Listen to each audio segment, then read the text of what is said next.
welcome to ABC in the morning, live here on ABC News GH with me, ABENA MANTE. Today is the 8th day of January 2026. It's a beautiful Thursday morning. I hope your day has started well already. I'd remind you what I do every day to keep your head up high, to also keep hope and faith alive and not relent in your pursuit of happiness. It's very important as we begin the year.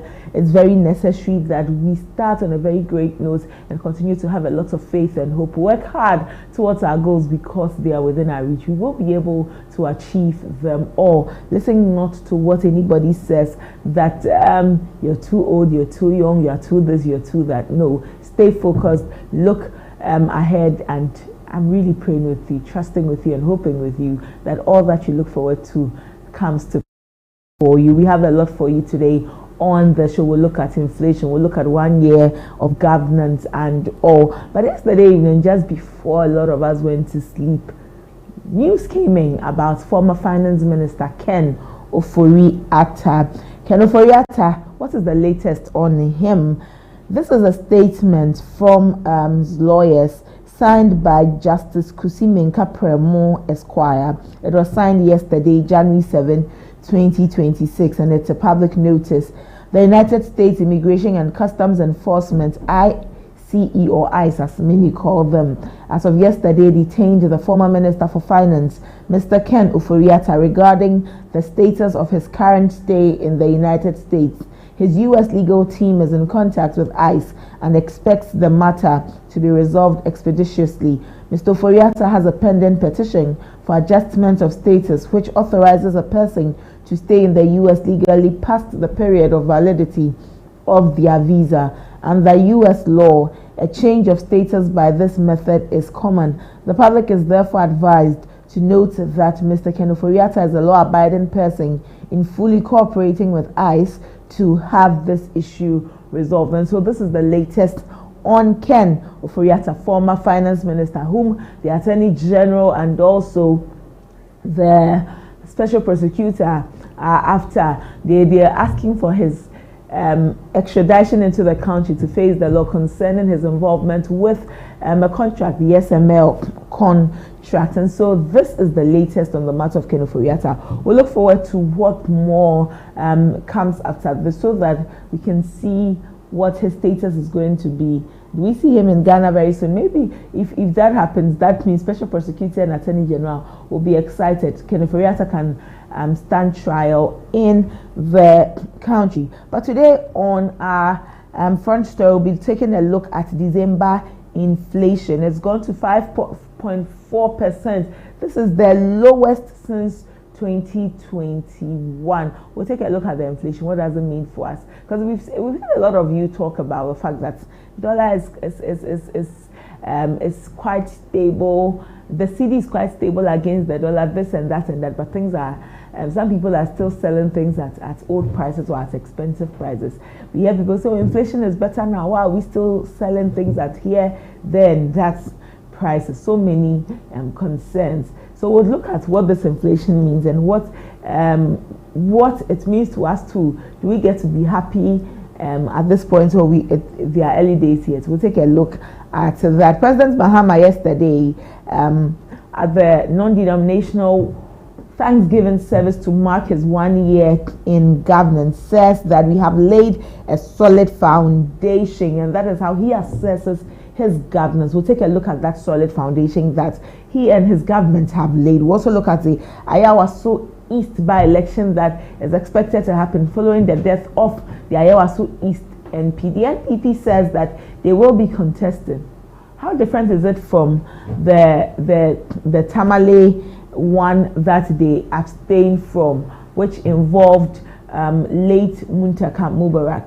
The NPP says that for Ayawaso, they're going to contest. And not only are they going to contest the elections, they're going to win the elections also. We'll take a look at that. What is giving the NPP so much hope, or giving them all of the vim, seeing as their numbers are very small in parliament, and it looks like the NDC keeps becoming more popular in the country. We'll find out from them what they mean by will contest and win the election. Some people thought that they would have to stay it out. But they said no. And I've seen that also replicated in other conversations, that so far as a seat is vacant, they do not care how the seat became vacant. Political parties must contest it. Don't look at it from emotional angles and all. So is that what the NPP is now doing? Now they are not going to look at things through emotional lenses. Well, we'll see about that. And then we'll again look at the December inflation towards the end of the conversation. Today, joining me on the main discussion, Senor Ametlenu, who is a communications team member for the NPP, and Madi Jibro, Deputy Director for Elections and IT for the NDC. We'll have all of these persons join me for the conversation today. We're also bringing the latest in the world of sports. We'll open the phone line so that you can call and share your thoughts with us. When we do, you'll call us on 053-916-1609. We'll particularly be looking forward to you sharing your thoughts on this update on Ken Oforiatta, the former finance minister. You're still watching ABC in the morning. We are streaming live on Facebook and YouTube, ABC News GH. If you've not subscribed to our pages yet, kindly do so and turn on post notification so that anytime we are live, you will be notified. You can also interact with us via our socials at ABC News GH _ at ABC News GH _ Would love so much to hear from you there. And our website is www.abcnewsgh.com. www.abcnewsgh.com, where you can read all of the news in real time. Let's take a quick break. When we return, we begin with our conversations. Do stay.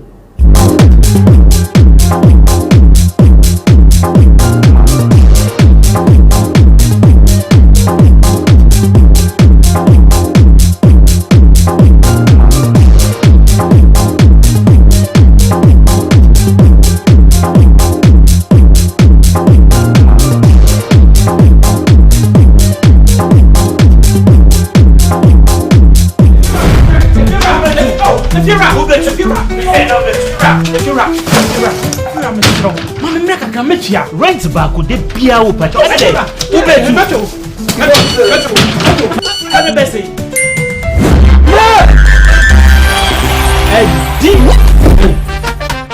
Come on, let me see what. We're busy, my friend. It's the Telecel Too Much Money promo. Win cash daily, weekly, and a grand prize of 1.2 million Ghana cedis. Just reload or buy a bundle with Telecel Cash to earn points and stand a chance to win big. Dial *500# or visit the Telecel Play app to opt in and start winning in the Telecel Too Much Money promo. Terms and conditions apply. This promo is regulated by the NLA on the Caritas Lottery platform. When is happening?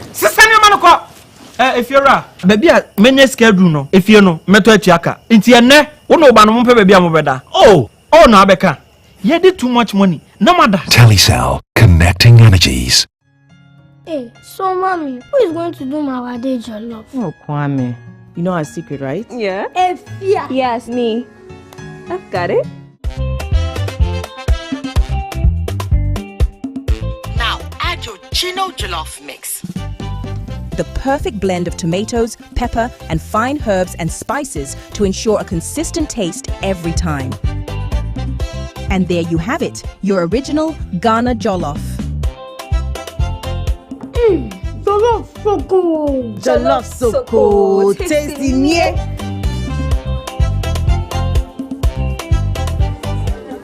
What is going on here?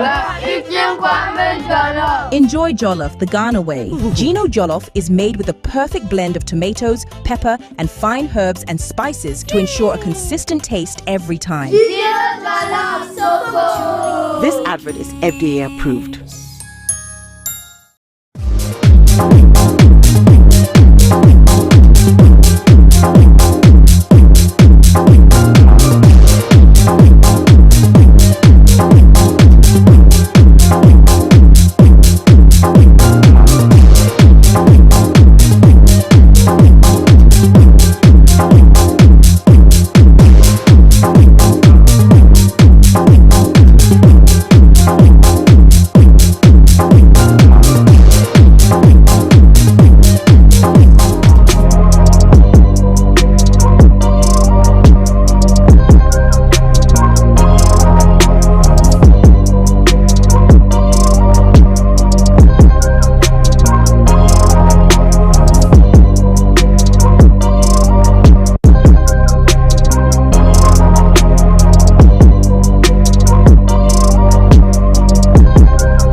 welcome back. You're still watching ABC in the morning live here on ABC News GH. It's time for our front story. And on our front story, we are taking a look at the December inflation. Inflation has dropped.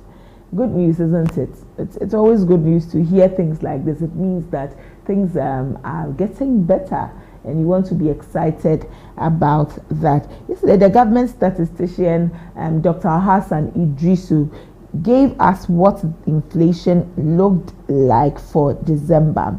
And for December, this is what we saw. Inflation was at 5.4%. 5.4%. Isn't it good? I think it's something that it's worth looking at. December inflation stood at 5.4%, and this is quite it's the lowest since 2021.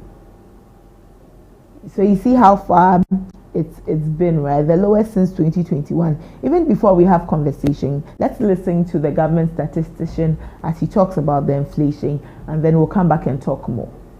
Ghana Statistical Service is releasing the Consumer Price Index and inflation figures for December 2025. These numbers are not just statistics. They describe what families feel at the market, what businesses face when they plan, and what policymakers rely on to make decisions that affect every Ghanaian. Let me begin with the headline result. In December 2025, Ghana's year-on-year inflation rate fell to 5.4%. Year-on-year inflation compares prices today with prices 1 year ago. Simply put, it tells us how much more or less it costs to live today than it did 12 months earlier. This result matters. Inflation has now fallen for 12 consecutive months, dropping sharply from 23.8% in December 2024 to 5.4% in December 2025. That is an 18.4 percentage point reduction in 1 year, and the lowest inflation rate since the CPI was rebased in 2021. What this signals is clear. Ghana has moved from a period of intense price pressure to one of growing price stability. Now, let us look at what happened within the month. Month on month, inflation measures price changes from 1 month to the next. Between November and December 2025, inflation was 0.9%. Prices rose slightly during the month, but the broader trend remains firmly downward. This is what stabilization looks like.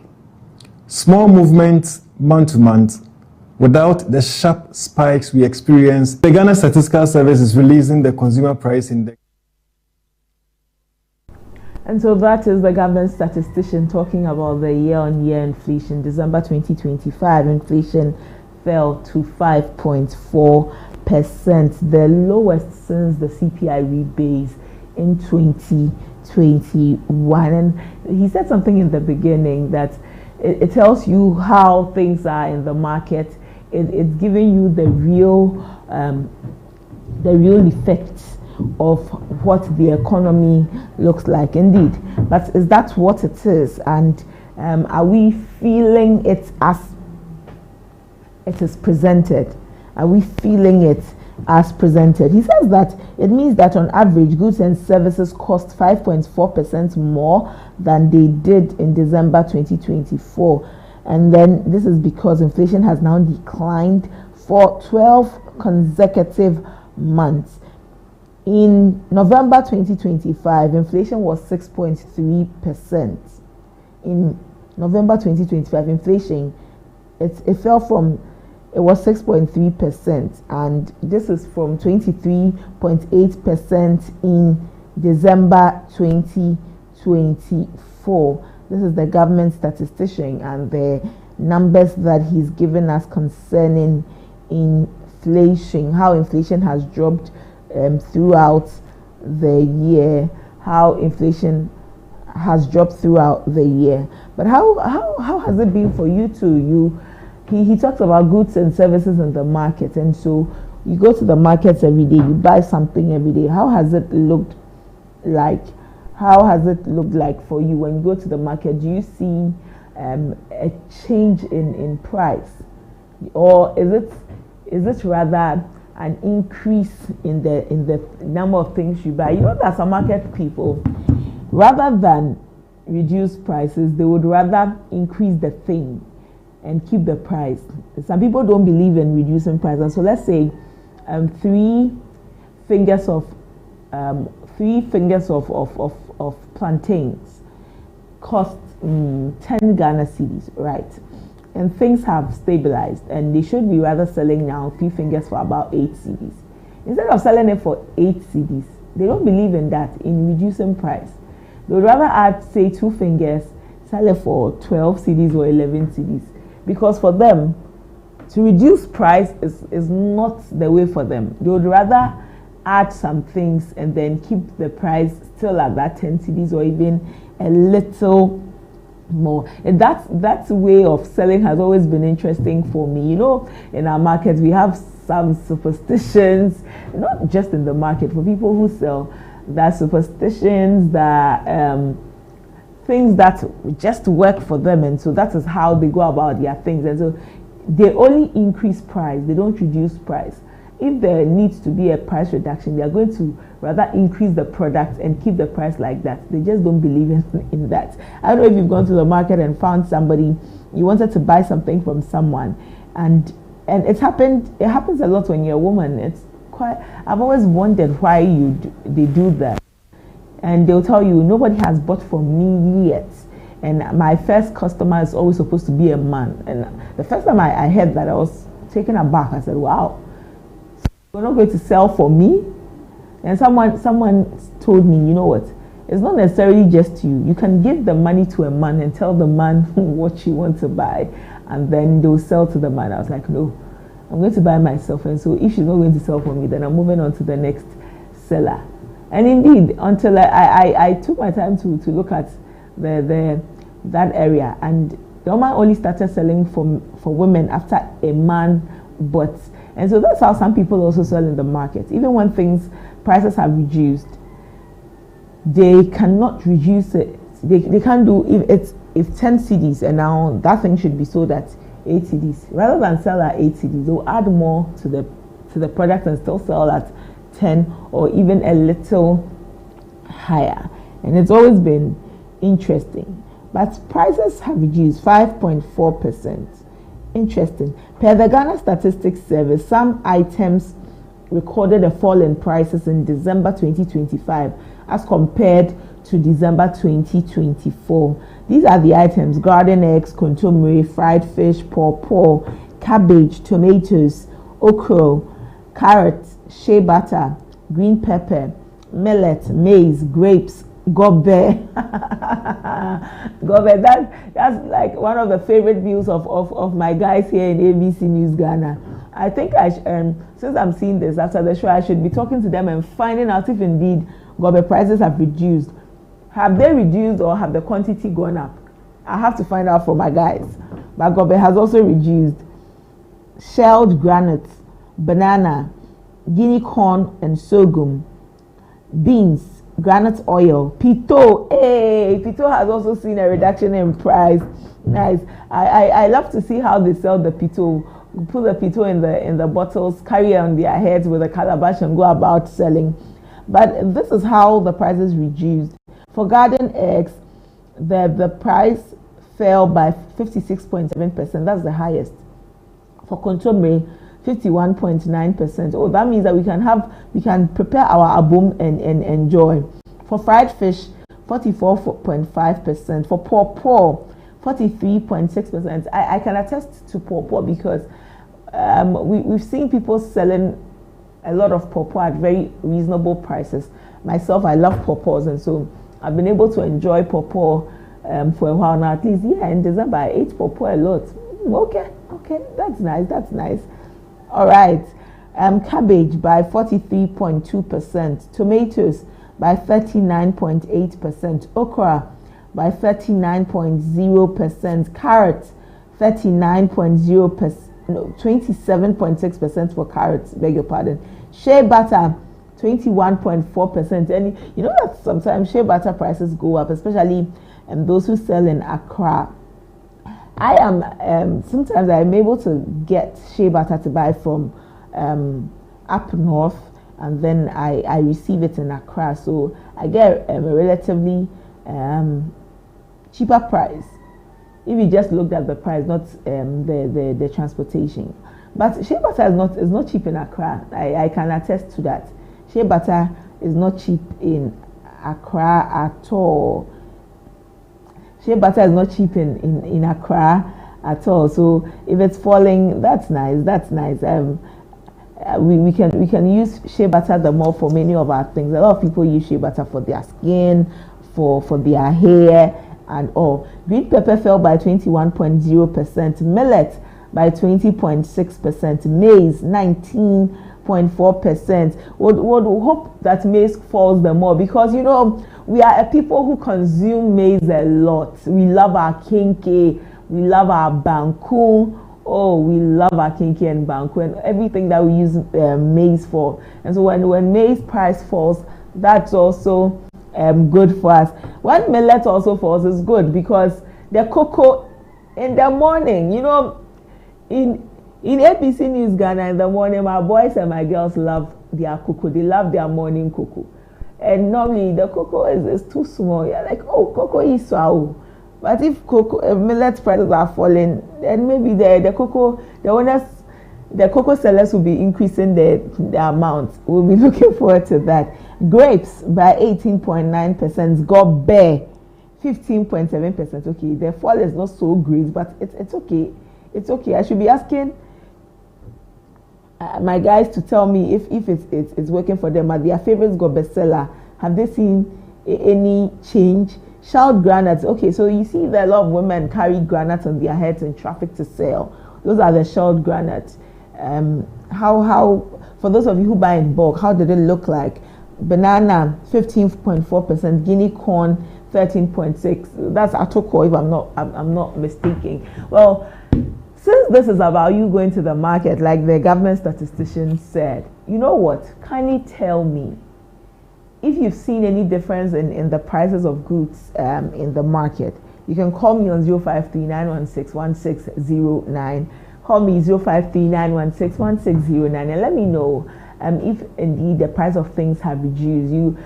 December was a period where a lot of people were buying in bulk, especially caterers cooking in large quantities. You were buying your tomatoes, your peppers, your onions, your everything to cook. When you went to the market, how were the prices looking like? The banku you had to make for that get together, the banku and tilapia, the kinky.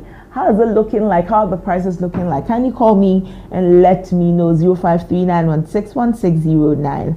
0539161609. I'd love so much to hear from you. Please call me and let me know how the prices were looking like for you. Let me know how the prices were looking like for you. So banana went to 15.4. I think I can speak for banana a little bit because I also love bananas, and I saw good prices with banana. There's a lady I buy banana from not too far from my office, and her banana prices were looking good. Earlier, they were quite pricey, but now for the same amount, I get a good number of fingers. So yeah, maybe I think it's for bananas. Yes, I can speak for bananas. For guinea corn and sorghum, 13.6%. Beans, 10.3%. Okay, so gobe has its own stance, and then beans. Interesting. It tells you how important gobe is to our culinary area. Interesting. And granite oil 10.1%, pito 8.7%. These are some of the numbers that we are seeing. Now we'll take a look at some of the items that got high inflation. Okay, we have some 20 high inflation items. Ginger in December 2025 went up to 76.7%. Ginger, I'm quite interested in why ginger went up. Green plantains, 69.4%. Plantains are quite expensive now, you know. Charcoal, bidie, 66.8%. Oh, cinema or cultural services, 49.3%. Could we attribute that to the period, the festive season, and so that's why it's expensive? Could we? I'd love to see the reason that is given to it, because you know, for those who've been in the hospitality industry, around this time, some of these things go up.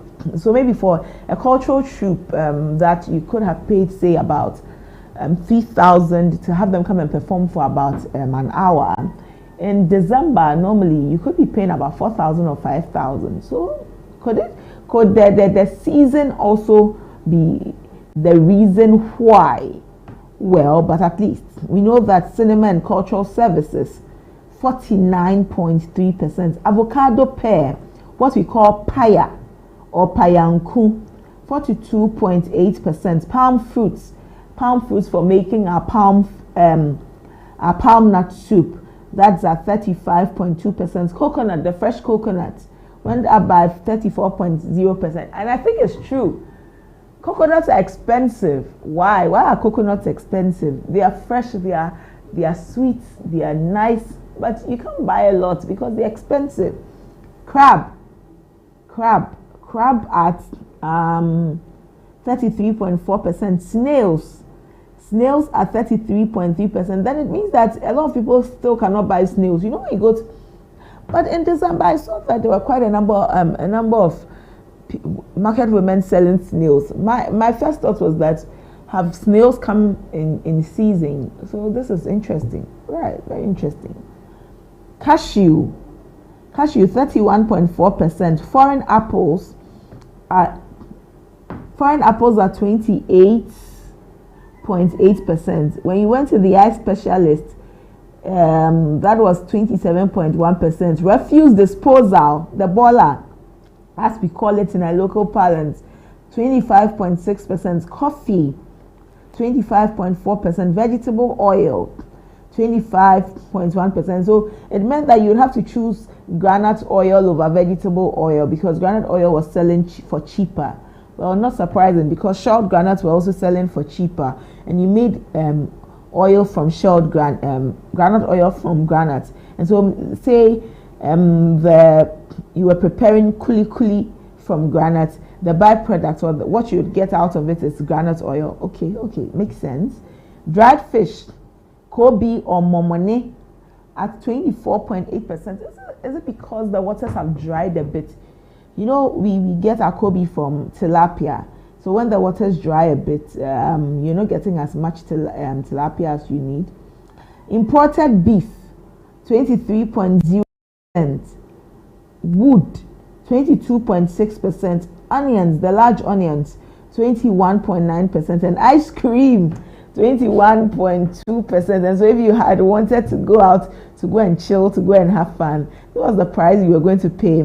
Ice cream prices had risen by that much. But this is the latest from the Ghana Statistical Service. We look forward to what they would also report for January 2026. But year on year, inflation down by 5.4%. Inflation 5.4%. That is what we are seeing. The inflation for December, 5.4%. But this is the giving you, and per what you've heard, and knowing that this is how things were looking like on in our markets when you went to the I can't say the boja store in your neighborhood, you just needed to buy three fingers of plantain just to come and prepare some gobe. How did it look like? They're telling us that beans prices reduced, but it looks like plantain rather went up. So how were you seeing it? How How are you managing it? Is that what it looked like in the market? You can call us and let us know. 053-916-1609. Call me. Let me know what it looked like for you when you went to the market. Let me know what it looked like for you. I can speak to pawpaws. I can speak to mangoes because I spent my time during the festive season eating those a lot.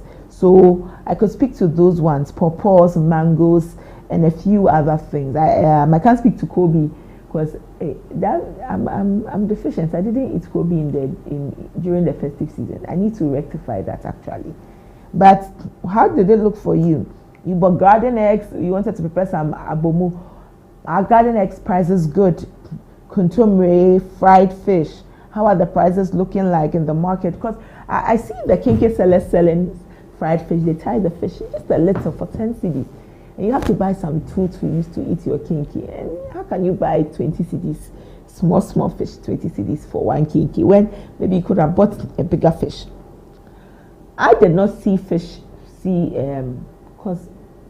the watcher seller was selling a very small piece of fish for 10 cedis. And I said, hey, watch it right, sir. So how did it look like for you? Okra, shea butter, millet. You buy porridge. You know porridge is prepared from millet.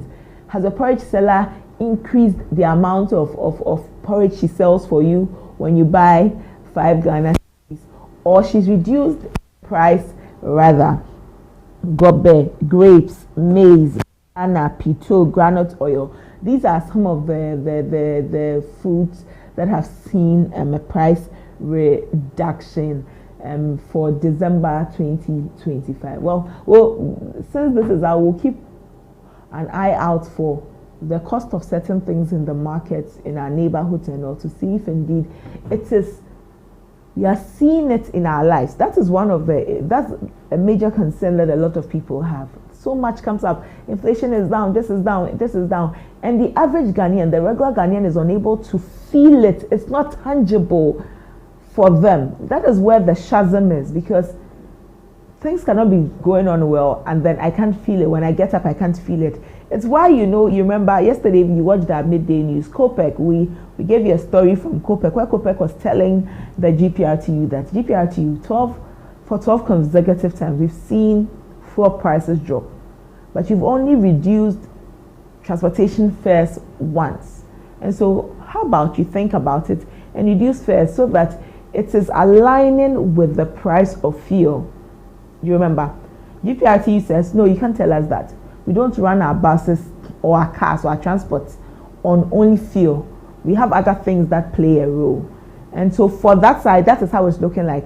How about when it comes to the things we buy to eat and all? Is that how it also replicates that, yeah, inflation might be down, but you're still going to sell the maize at this price, the beans at this price? Many market women use that because they feel you don't know the future, so let us make the maximum. And that's why some of the food too gets spoiled in the market. You go to the market and they are throwing food away because they are not reducing prices. As the days go by, we'll be following up on these things to better appreciate what it looks like, to really better appreciate what it looks like. That's all for Front Story this morning on ABC in the morning. We'll take a break and then we'll take a look at Government 1 year. My colleague Khadija Isifu entered into the markets, went to speak with the business community to appreciate 1 year of Mahama, 1 year of the NDC government, and whether indeed it has really preferred something for them. We'll take that report, and after that report, we'll come back and have some conversations on our main discussion. This is still ABC in the morning. If you're leaving home, you're streaming live on Facebook and on YouTube, and so you can still catch the show online. Please don't go anywhere. Jomani Mahama, idebi keke, idebi keke, omaya nwatoye, okomindiye. On the 7th day of January 2025, exactly 1 year ago, President John Dramani Mahama took the presidential oath here at the Independence Square. pledging to lead a renewed Ghana under the reset agenda of the National Democratic Congress. Today also marks exactly 1 year since Ghana swore in its first ever female vice president, Professor Nana Jane Opoku-Agyeman. I, your name? John Dramani Mahama. Do in the name of the Almighty God swear. Do in the name of the Almighty God swear. That I will bear true faith. That I will bear true faith. And allegiance. And allegiance. To the Republic of Ghana. To the Republic of Ghana. As by law established. As by law established.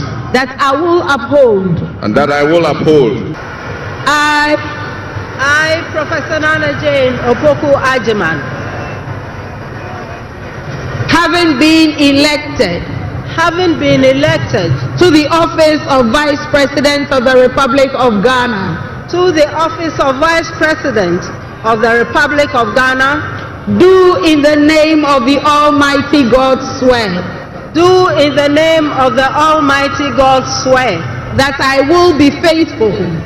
That I will be faithful and true to the Republic of Ghana. To the Republic of Ghana. On that historic day in 2025, President Mahama indicated that his administration will focus on 4 critical areas. 1. Economic restoration and stabilization of the macroeconomic environment. 2.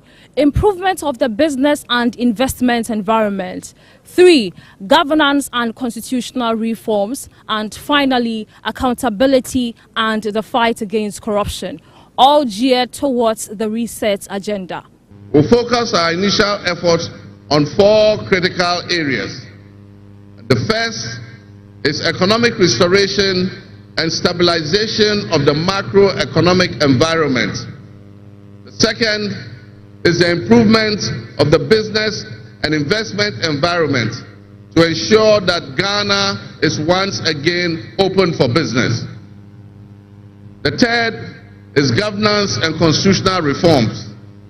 And the final, but not the least, is accountability and the fight against corruption.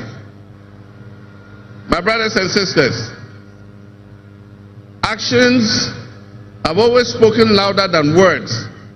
With that in mind, I have entered into a covenant with you, the good people of Ghana, in which I have enumerated 26 actions that I'll take within my first 120 days.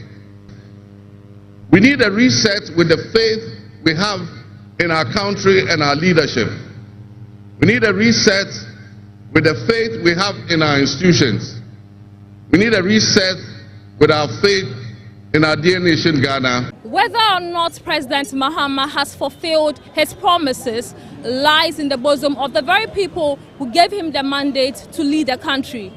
And so we take the story into the hearts of our marketplaces to find out from the people their general assessment of President Mahama's 1 year in office. Let's engage some traders in Makola. Dramani Mahama, idebi keke. Idebi keke. Oma ye hu atoye. Okomi ndiye. Omo aba, anwa aba. Afi we ade na ento kakra na nyame wo ho eye. Bibia abesisa. Nti asemo enu nie. Edwane de meka se mema no Mahama me man be so ayade. Hwe 1 year animu na 1 year no edwaye die ne yenhye dan hu. Bibia mefa ne se ebebo ye fom biara. Nyima ye hu na ye mpuntu because of say ska no dollars na ba fom. Nti ne tembia no obia nso nya mpuntu na ne dwadie mu. Nti mema no be 85%. Ghana ha ne de mi hu yi a yakasa yi a we de eye baneda tembia enye saa ne ka no but mi de mi hu ni se Mahama wa yade esi Mahama de wa yade pa wa bomode aka akraska obema skaba nti be abotar ni ye benya ye pede son trans no share su yi pa de ye to ade nya botel bibia be yi bibia be koso say niama sisa kakra nti pai bonkwa na ye di Some traders say President Mahama is doing his best to improve the country's fortunes and deserves commendation, urging the public to remain patient as his policies take effect.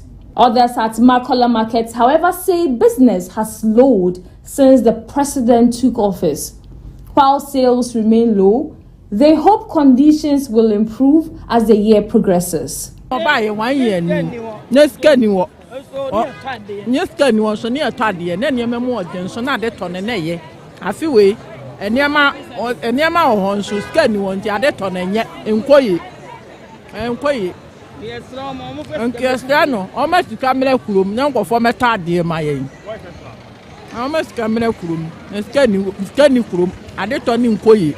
Because last year, I never more than so near Tadia my Mamma buy marketing. I have a my imagine say beer. No 1 year now, and your mamma the name and break a crack when the name and move ye. Although the city has fluctuated over the past year, the Mahama administration has been credited with initiating reforms that have helped stabilize the currency, offering relief to businesses and households that previously struggled with sharp depreciation and inflation. Yet, despite the city's relative appreciation against the US dollar, some spare parts dealers at Aboseokan say the gains have not translated into better business as demand remains weak. Politician for keke. Who am I say abre? The answer. Oh, no bompa say. Ejuma away no. Unyambe wa dum no nya bi. Na so ko di o machi ni say o makeka kan dia. Ene ka obra grant mi mobi. Mi hu hwe. Mi hu bibia say oba e bibia sesa. An ya na say ono obedi president do. Nya fe no oba o. Enti wakotena cheri hu say ene ma me ye say no. Ni nyina na enko ye nti we de me bade a. Ese me ma ne ma say esesa. 1 year you suye because send your buy the first 3 months no send na nneema mu ekọ no ne ehun ni say business no ba bo so kan ha na expect so obetimi am make nneema me my businessmen but they say no e be ka say dollar ba from the bet okomu a ensem meble because hwe nneema na eton na surprise na ye hu say esenka e rate na eba for mile no de gina na gina business ne de say na it say first na wa hu it say first na Mahama no na adwen ne say bia dollar ne kofem a na bia business betuma akoso na so enti sa because dollar ne be kofem won esesa no kra che say wo munya bi etu na boga na ono be kwa abrochi ne be ba no so ko yi duty no ma na duty no na etia na etia eti kata ma edu e wo so oma oba nanka on business for no ehia wahu no obisa om kwan obefa so a ebeboa na individual na akoye say me na makofa ma de na me pe na me de beje atewi abra ho ahon ne krofo na mamo ne ekon onye hwe onye se animanimu no obibia onye de won system no na so far no de atwam ni na so onye hu Mahama nye hu in sort of pounds of forwarding your mama no de mama moko kasanchira no obetwa yan tropa moko kasanchira no all ba no what's 24 hours 24 hours ejuma. Other dealers, however, argue that 1 year is too short a time to fairly judge the president's performance, describing his efforts so far as encouraging. Bibia ya na marketing na say ayi suru kakra but we ma on or off no man so stable eti ya na say wa maintain dollar na ma ba ya bompa ya man ata na chi say onye jumaden sa na dollar no ensa na from Monday to Friday na we ma 1 day 2 days we na pick up we so na abalo sa na tie sa na babonde tie eti ya bona baso onye no onye jumaden na omo obanga na dollar na from sa Mama, he dey try, he dey do his best, he dey do everything. Right now he come, and so definitely he should try. He go before things to sit up. Because of these people, they come spoil everything in the system. They spoil everything. They condemn everything in the system. But see today, this Christmas, I swear, anywhere you pass, people are sharing rice. are sharing oil and money. Last 4 years or last 2 years, before you go get somebody to buy rice for you, safe, it's hardly. Mama about 1 year and the and yes, I did 1 year, the old back 1 year no baby. I think you to tatai. And the Henka cry day. Emily Con anymore, Henka. Dollar near the number from Kakran, here is a beer, and man and Con and Kakran, and remember son. I say, Banjo Cranny be a 1 year fin airbo. And the I was say, in your time, Kakran, the man. And dollar and the above from. And so we are name a duty, no, the Tiano Yede, a team no boy than the man and Titus to say, Send dollar above from the Canadian and duty about from can remember from more. Now duty 90 in Jama and your man to me a day. A bar is a country and a plan bibia, a emre. Won't mean for 8 man 1 year and enjoy general. I feel no good to train, but we're only 1 year now. Why are they? We had dollar. They say dollar baby I be drew now. Can you could do 17 now? No, it's almost 11. And as we had near my boy, near man so boy from Kama. Previous government helped me a sanity. But who come yabi? And no more cranny when you dances in the system and another corner above from. Dollar a year more cranny my buy. Can you hear a name my boy? Now so here a year a papa and crack be why are they? How me buy no? A month so muntu musuye. Select anything. But your tongue so obo oboto ba bi also ba obo bless ah. Say the man time kaka here. Be say be free up to June work on. And as 2 years 2 years if I say man be 2 years, na say who should dey who say be the be ya na be ya no. At Makola, the traders believe that the president is still new in office, and so he needs more time to be able to do what is needed. Some agree that buying and selling is not as it is some years back, but they also believe that if the government puts in place better measures, things will go back to the way they all hope for. Here in Abosokai, the story is not too different from that in Makola. The spare part dealers here are saying that the government needs to put in measures to safeguard their business. They appreciate the efforts so far, but they also believe that there's little money in the system. Business is not as it was some years back, and so the president can do more. The people have spoken. Their thoughts are clear. From Makola Market to Abosokai Enclave, Khadija Isifu, ABC News Ghana Television. Jomani Mahama, idebi keke. Omaya nwatoye, okomi ndiye. On the 7th day of January 2025, exactly 1 year ago, President John Dramani Mahama took the presidential oath here at the Independence Square, pledging to lead a renewed Ghana under the reset agenda of the National Democratic Congress. Today also marks exactly 1 year since Ghana swore in its first ever female vice president, Professor Nana Jane Opoku-Agyeman. I, John Dramani Mahama, do in the name of the Almighty God swear. Do in the name of the Almighty God swear. That I will bear true faith. That I will bear true faith. And allegiance. And allegiance. To the Republic of Ghana. To the Republic of Ghana. As by law established. As by law established. That I will uphold. And that I will uphold. I, Professor Nana Jane Opoku-Agyeman, having been elected to the office of Vice President of the Republic of Ghana, to the office of Vice President of the Republic of Ghana, do in the name of the Almighty God swear. Do in the name of the Almighty God swear. That I will be faithful.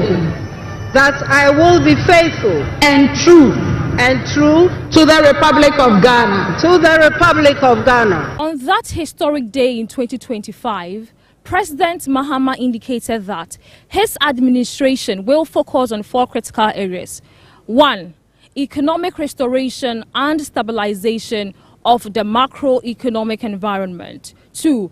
Improvement of the business and investment environment. 3. Governance and constitutional reforms. And finally, accountability and the fight against corruption, all geared towards the reset agenda. We'll focus our initial efforts on 4 critical areas. The first is economic restoration and stabilization of the macroeconomic environment. The second is the improvement of the business and investment environment to ensure that Ghana is once again open for business. The third is governance and constitutional reforms. And the final, but not the least, is accountability and the fight against corruption. My brothers and sisters, actions have always spoken louder than words.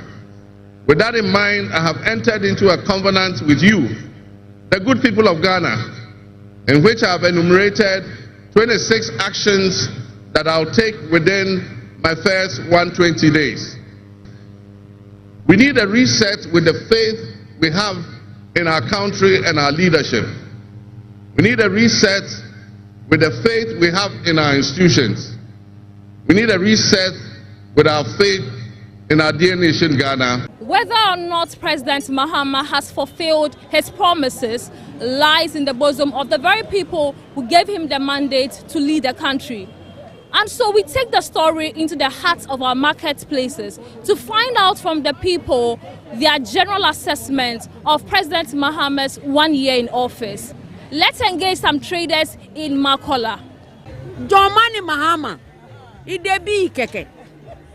Idebi keke. Oma ye huatoye. Okomi ndiye. Omwaba.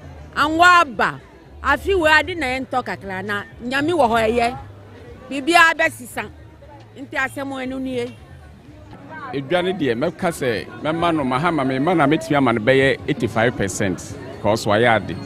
Hwe 1 year animu na 1 year no yedwa ye die ne yenhye den bibia mefa ne se ebeboye fom biara nyema ye hu na ye mpuntu because of say ska no dollars na ba fom nti ne tembia no obia nso nya mpuntu na ne dwadie mu nti mema no be 85%. Ghana ha ne de mi hu yi a yakasa yi a we de eye baneda tembia enye saa ne ka no but mi de mi hu ne se Mahama wa yade esi Mahama de wa yade pa wa bomode aka kraska obama skaba nti be abotar ni ebenya ye pede se on trans no share so yi pa de yeto yeto.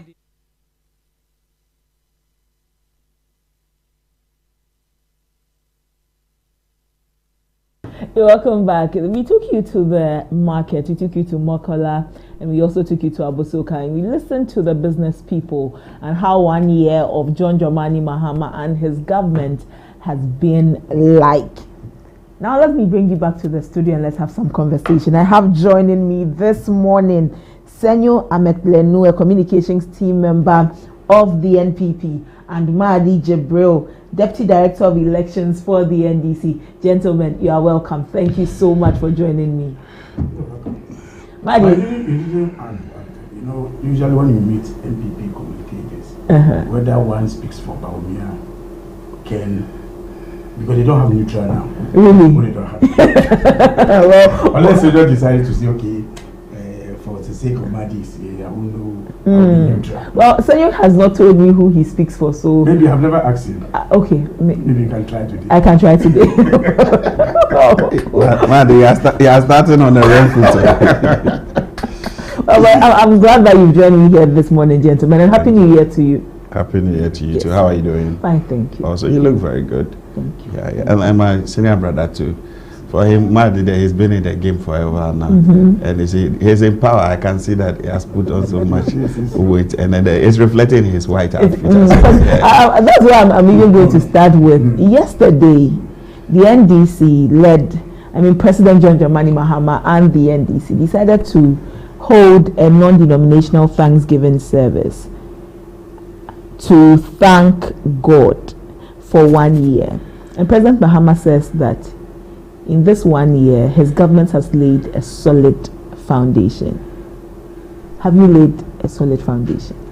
Let me say good morning to your viewers and also say good morning to my colleague. Been along. Yeah. We'll be hiding observing you, bro. See the thing. Also, let me take this opportunity to wish my colleague, Tego Computer, happy birthday.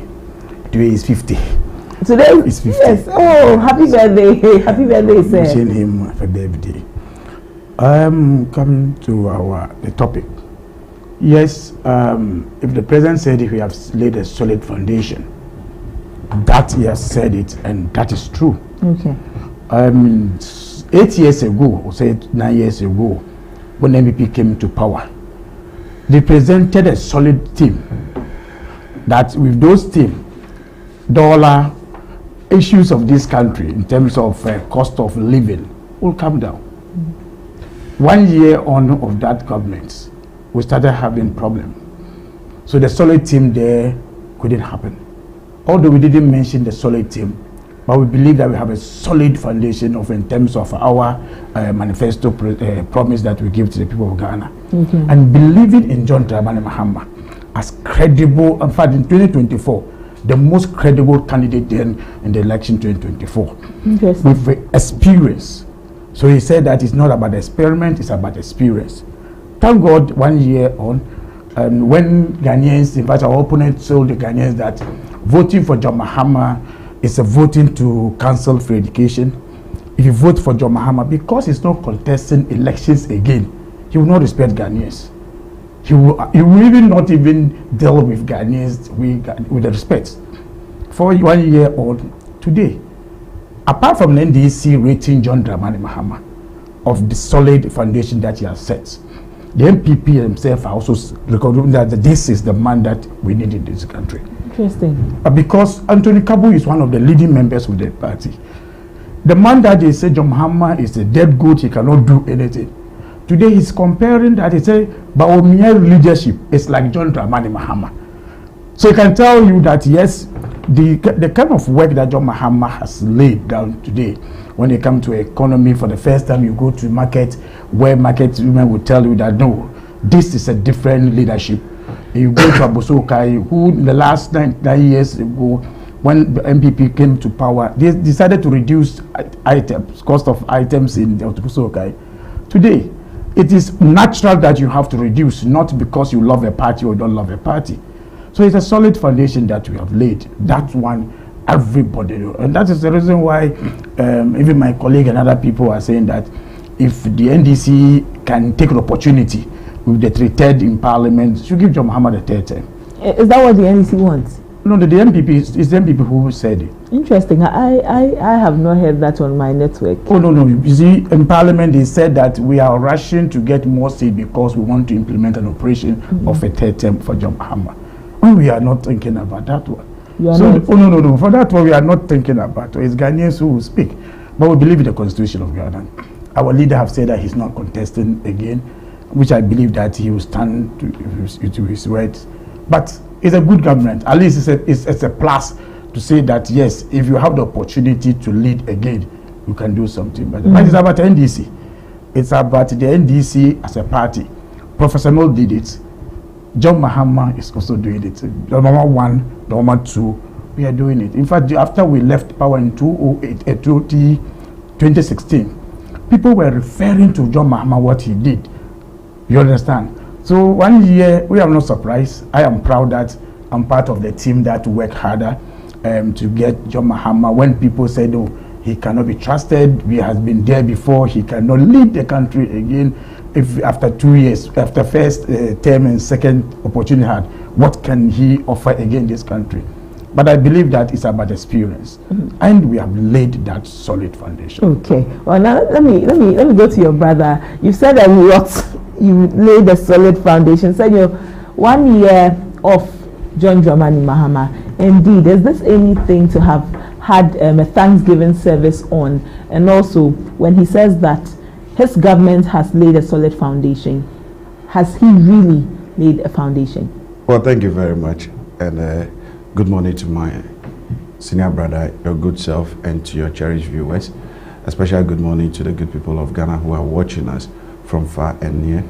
And a special good morning to the people of the Volta region, particularly the leadership of my party, from the polling station, electoral area coordinators, constituency officers, and the leadership of the party. A special good morning to all of you, and Happy New Year to everyone as well. Let me start by saying that my senior brother, whom I know has been in this game or this enterprise for a year, one would have thought that he would have given us a historical antecedent of the so-called, we've laid a foundation, but he has displayed ignorantly on the show that you see they are only singing dirges and trying to caught the attention of Ghanaians with the PR gimmicks they are playing continuously.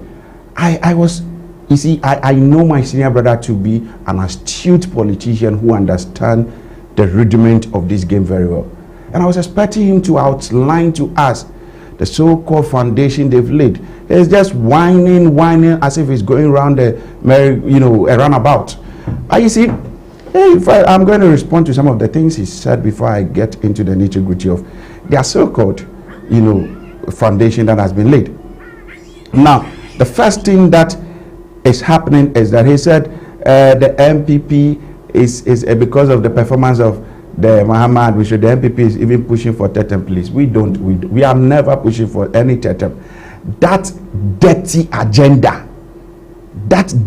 agenda being paraded by some religious leaders and some traditional leaders and their sycophants, as said by his general secretary, that they are ranting all over the platforms, wanting attention from the president, because they think that when they sing the Muhammad dirge, they will be able to call them that come for something behind the scene. We are not ready for that.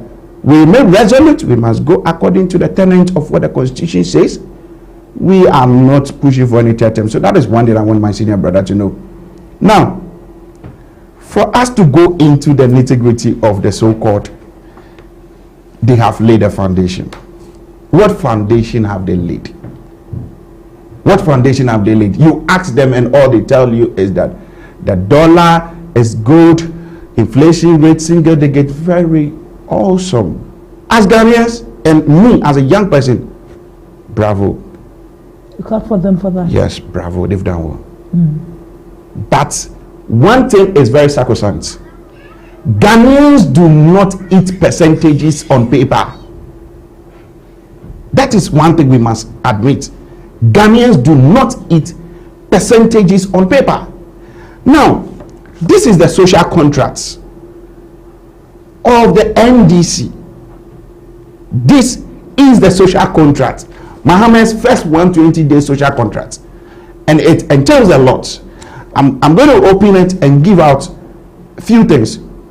But my senior brother must also know that macroeconomic figures don't cook kenke and ewakle in the house.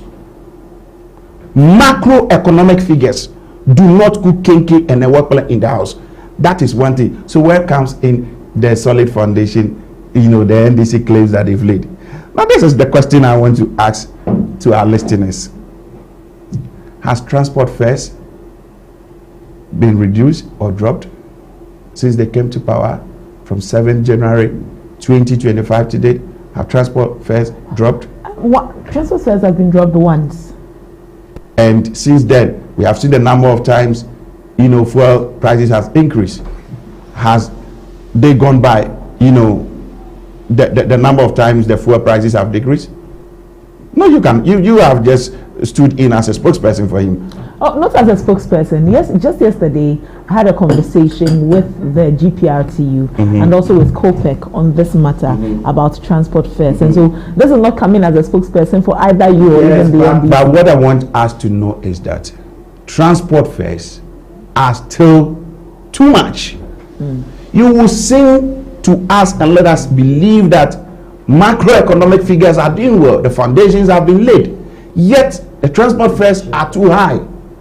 Beyond that, the question I want to ask our listeners again, I don't know the last time you rent. I don't know if you are renting or you are in your own building. you know, the prices of rents reduced? Has it dropped or it is going up? Has it dropped or it is going up? Mr. Vomawo, who is purported to be one of them, has even said it some months back that the economic indicators sounds to be very fantastic, yet the rent prices are still skyrocketing. What is the catch here? The catch here is that there is something beyond the so-called macroeconomic figures are doing well. We are laying a good foundation. Another thing I want to ask our listeners: food prices, are they coming down? Are food prices coming down? Well, yesterday the Ghana Statistical Service, led by the government statistician, released some inflation figures and says that per the figures, food prices are coming down. You see, I'm going to mention his name right now. Okay. The Ghana Statistical Service. The government statistician. The government statistician. He was proud to his appointment. He was at the Ministry of Finance. Okay. And he was the Chief Economic Advisor and Director of the Economic Strategy and Research Division at the Ministry of Finance. Okay. The question I ask is that today he is there together with them cooking figures, manipulating figures. That's what you see it as. And telling us that inflation is now at 4%. Fantastic on paper. Government cannot celebrate numbers and citizens will experience hardship. Is that what they are telling us? Exactly. But I also recall I am coming. Government cannot celebrate numbers and citizens experience hardship. I'm interested in that. But just before you come, what I want you to know is that if wounds stops bleeding but still hurts, if wounds stop bleeding but still hurts, you don't call it healing. Really? You don't call it healing. Okay. I'm interested because sometime last, not just last year, before we went into the elections, I thought that macroeconomic indicators were the things that the actual government was also looking at when it came to doing well. And so I'm quite interested how now that is not the yard. You see, the reason being that they have told us that they've laid a very solid foundation, but I disagree with them. Okay. That you can claim to lay a foundation for your building, but if you don't have the right cement bag, if you don't have the right accoutrement to mix your gravels and the rest, you will not have a good foundation. You only have a very beautiful edifice, but in years to come, if you are not careful and you are not advised to do structural audits, you will crack, and that's where the crashing will begin from. But now, of course, we were also looking at the microeconomics and all of that, and things were not going well at the time we were going into the elections. Okay. We agree. I will not sit on this show and be hypocritical that everything was right during the Akufo-Addo government. Things were not okay. There were some that we had well, there were some that things were not okay. And they came to promise us with a tackle reset agenda. And they signed a social contract with the youth of this country. Today, what has become of the president and the NDC's era, upon singing to us that one of the major things they are going to do is job creation. Job creation was what they trumpeted to Ghanaians. They lured the youth of this country. They coerced them. They cajoled them to buy into their job creation. And one of them was 24-hour economy. It's great you bring 24-hour economy. I'll come to Mahdi on that. It's just been a year of NDC and government, Mahdi. One would have thought that economy is what will lead the developmental agenda of the NDC, Mahama too. For Nana Akufo-Addo's government was free, and in the first year, Nana Akufo-Addo hit the ground running with free SHS. What happened to the 24-hour economy? 133. So many people were looking forward to it. You know, one of the easiest things to do is to set a question yourself to set your own personal question. Even prepare answers with AI to come and respond, but forgetting how to read them. It's easier to prepare your questions, you prepare to answer your issues. But when you come to talk the reality, because because it's your question, but not what is expected, you say anything that you want to say. My brother took 120 promise that we made. I thought you were going to quote one thing out of it. No. Take your time and come. Take your time. You see, we are talking about the country that we are doing a process, not an event. Okay. It's talking about the country that we are about the process, not events. This 24-hour economy, what was our promise about it? That we will come with a bill that will suit our labor laws in this country. Because what our labor laws says today and the opportunities that are in today in our economy, you cannot run 24-hour economy unless you pass a bill that can support it. Okay? That is why in Ghana here, if you are working beyond your normal 8 hours, they say overtime, isn't it? But when you implement this 24 hours, when the bill is passed, nobody now will talk about this overtime issue. Then you have a right to now work even twice in your office here. So shouldn't we have seen that bill passed in the first year? No, that is what the MPP did in rational free education, and all of us have a problem challenges with it from day one up to the end of the time they left. Up to the time they left, they couldn't even have a dedicated fund for free education. We are not rushing. There's no judgment there that God have told that Ghana is going to be crashed in the next future. Take your time and get it right. So when? We have taken the bill to Parliament. And you haven't taken the bills to Parliament. Parliamentarians raised concerns about this 24-hour economy that no policy documents had even been submitted to them. No, because the opposition was sleeping in then. When they saw it, confirmed that the document that he saw as a leader of the Parliament majority, 24-hour economy is a solid policy for this country. Because we spoke with the ranking member on the Economic Committee in Parliament concerning this 24-hour economy. Says it falls under the umbrella of that committee. Said that no policy document. But Madi, this is a flagship policy by government. Indeed, there's no judgment day. God has not given Ghana that tomorrow is your judgment day. But you have 4 years. You have 4 years. At the moment, 4 years is what our laws has given. So I'm happy that you are mentioning for us, ABENA. Yes. To say 4 years.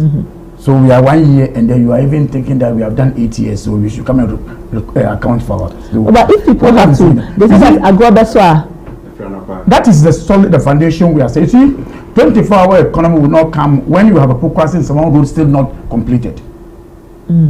It will not. When your energy sector is not strong, it's not stable, you cannot do it. So why did you make that your flagship manifesto promise? No, we didn't tell you that we are doing in 6 months when you come to power. Unless you can put anything, show me anywhere that will say that as soon as we come, that will be the first thing we'll do, regardless of infrastructures in this country. Regardless of in fact, if you have done 24-hour economy in the first 6 months, with the way Nanado Baumia took our dollar, if you are not manage it, which businessman will allow to invest in that thing for you? He's talking about today, we don't talk about the numbers. Oh, I'm surprised that today my colleague is talking about numbers. We don't use numbers. If inflation is 52%, as against 22% in another country, which one will you like to invest your money in? If numbers are not the issue that you use to do anything. Today, our inflation has come down to 5.4%. You say somebody is sitting there cooking figures. Give us the alternative figure. Abna, they should tell us what is the inflation rate today. For what they know. Because the people alone are those who went to school. When after they finished their community school, the school was closed and nobody attended the same school. What do they know about inflation? What's the rate of inflation today? Per their understanding. Do you know that this is the first time ever that a budget has read opposition is not able to bring the other side of what they do. Because they knew that this is a solid budget that we have in this country. We have said we have laid the solid foundation for this country. The country is ready to take off. A managing economy with the fuel today, talking about that, nothing is being reduced in this country. How much is fuel today? No, how much is fuel today? He talks about transportation costs, which is has merit, because it's one of the things I spoke about this morning before we got into the main discussion. Yesterday we spoke with GPRT concerning reduction of transportation fares. GPRT says that they don't run transportation on only fuel, so we can't fall on them that if government has reduced or government's work has caused fuel to be reduced, they should also reduce their fares. And this is a disadvantage to the Ghanaian who has to fall on public transportation day in and day out. But you see, these are the issues at times you sit back and ask ourselves, that are we fair to ourselves as a people of this country? Anytime you increase fuel, the same GPRTU will increase transportation. When you reduce it, they will tell you they don't use fuel alone to run their transport issues. Are they fair to us? Are they fair to you by doing that? So what's the transport minister in all of this? No, we have done what we have to do. We have managed the inflation today to 5.6%. We have managed to hold the dollar not to rise, so that those who goes to Aboso can to go and bypass, so they will sell to these transport owners who have the cheapest way to sell to them. Those are the things that now we have done all these things for you. You are a private institution. You decide that you are not going to reduce. I can push you to that one. You can't? No. The law doesn't allow you to say that I'm going to push and thing to people to say sell it this way. So the Ghanaian will always suffer margin. That is why when we started this today, you know that by next week or next 3 weeks, we are bringing more buses in this country, the commercial government buses to run in the cities. Because if you do this, then now you have a competition between you and the private sector. Remember before Christmas, we introduced something to give buses in some communities.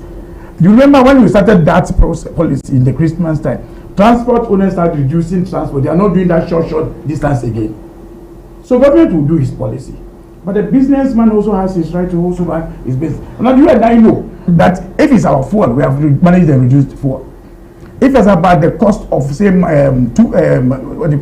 the pass in Aboso, we have reduced what the Aboso person will tell you, that dollar expenses because of the cost of dollar. That is why my items are higher. So dollar is just 10 cents. Okay, but so it is the people. I've told you that in 2017, the MPP Aboso reduced item when we have not done budgets, because Anado is the president then. That nobody has reduced anything. 3 months after that, when they saw that Anado cannot manage the economy, they went back to the old prices. Today, we have reduced what they say that manage the dollar with a gold board policy. Today, we have managed with the gold board policy that today our dollar, today everybody is happy as a people that we have a time that things are being asked that we are reducing commodities in this country.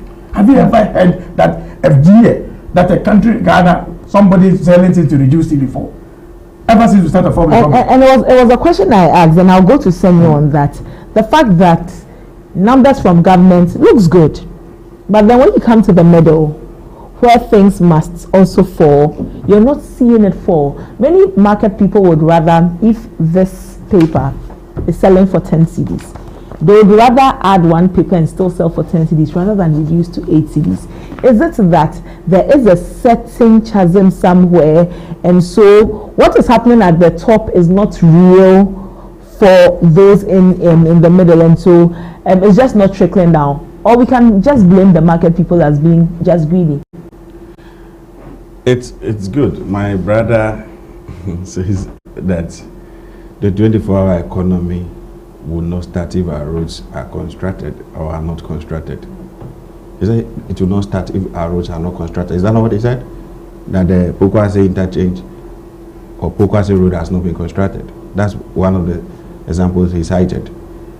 But the question I ask is that, is he aware that they have started 24-hour economy at some places, or those places they've constructed the roads? That's how come they've started at those places. The Ghana Police Service, they've opened an office called 24-hour service, which for me, I see no use of it. So he should not sit here and just, throw words about. You see, I keep saying that NDC, they are losing it because they don't even understand their own policy. 24-hour economy. If you ask him what's the difference between 24-hour economy and 24-hour plus, he doesn't understand. He won't explain. He will tell you that it is 133.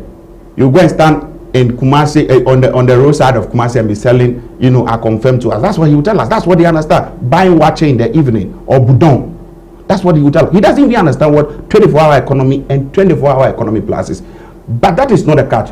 The catch here is that with your question, I would conclude by telling you that government celebrates numbers, but the ordinary Ghanaians experience hardship. But let me reverse back to your initial question that has to do with the economic foundation, and because I think all of these things round around it. I am saying that the NDC administration led by His Excellency John Dramani Mahama, they have not set any solid economic foundation. Their economic foundation is so shambolic, it's hollow, in the sense that where comes in again the 24-hour economy they promised the youth of this country. For the first time in the history of Ghana, MPP lost all the tertiary campuses because the youth of today were so desperate for jobs. At the time, there was no job. The youth wanted job. And Mahama and his people, they deceived us. They lied to the youth. All in the name of jobs.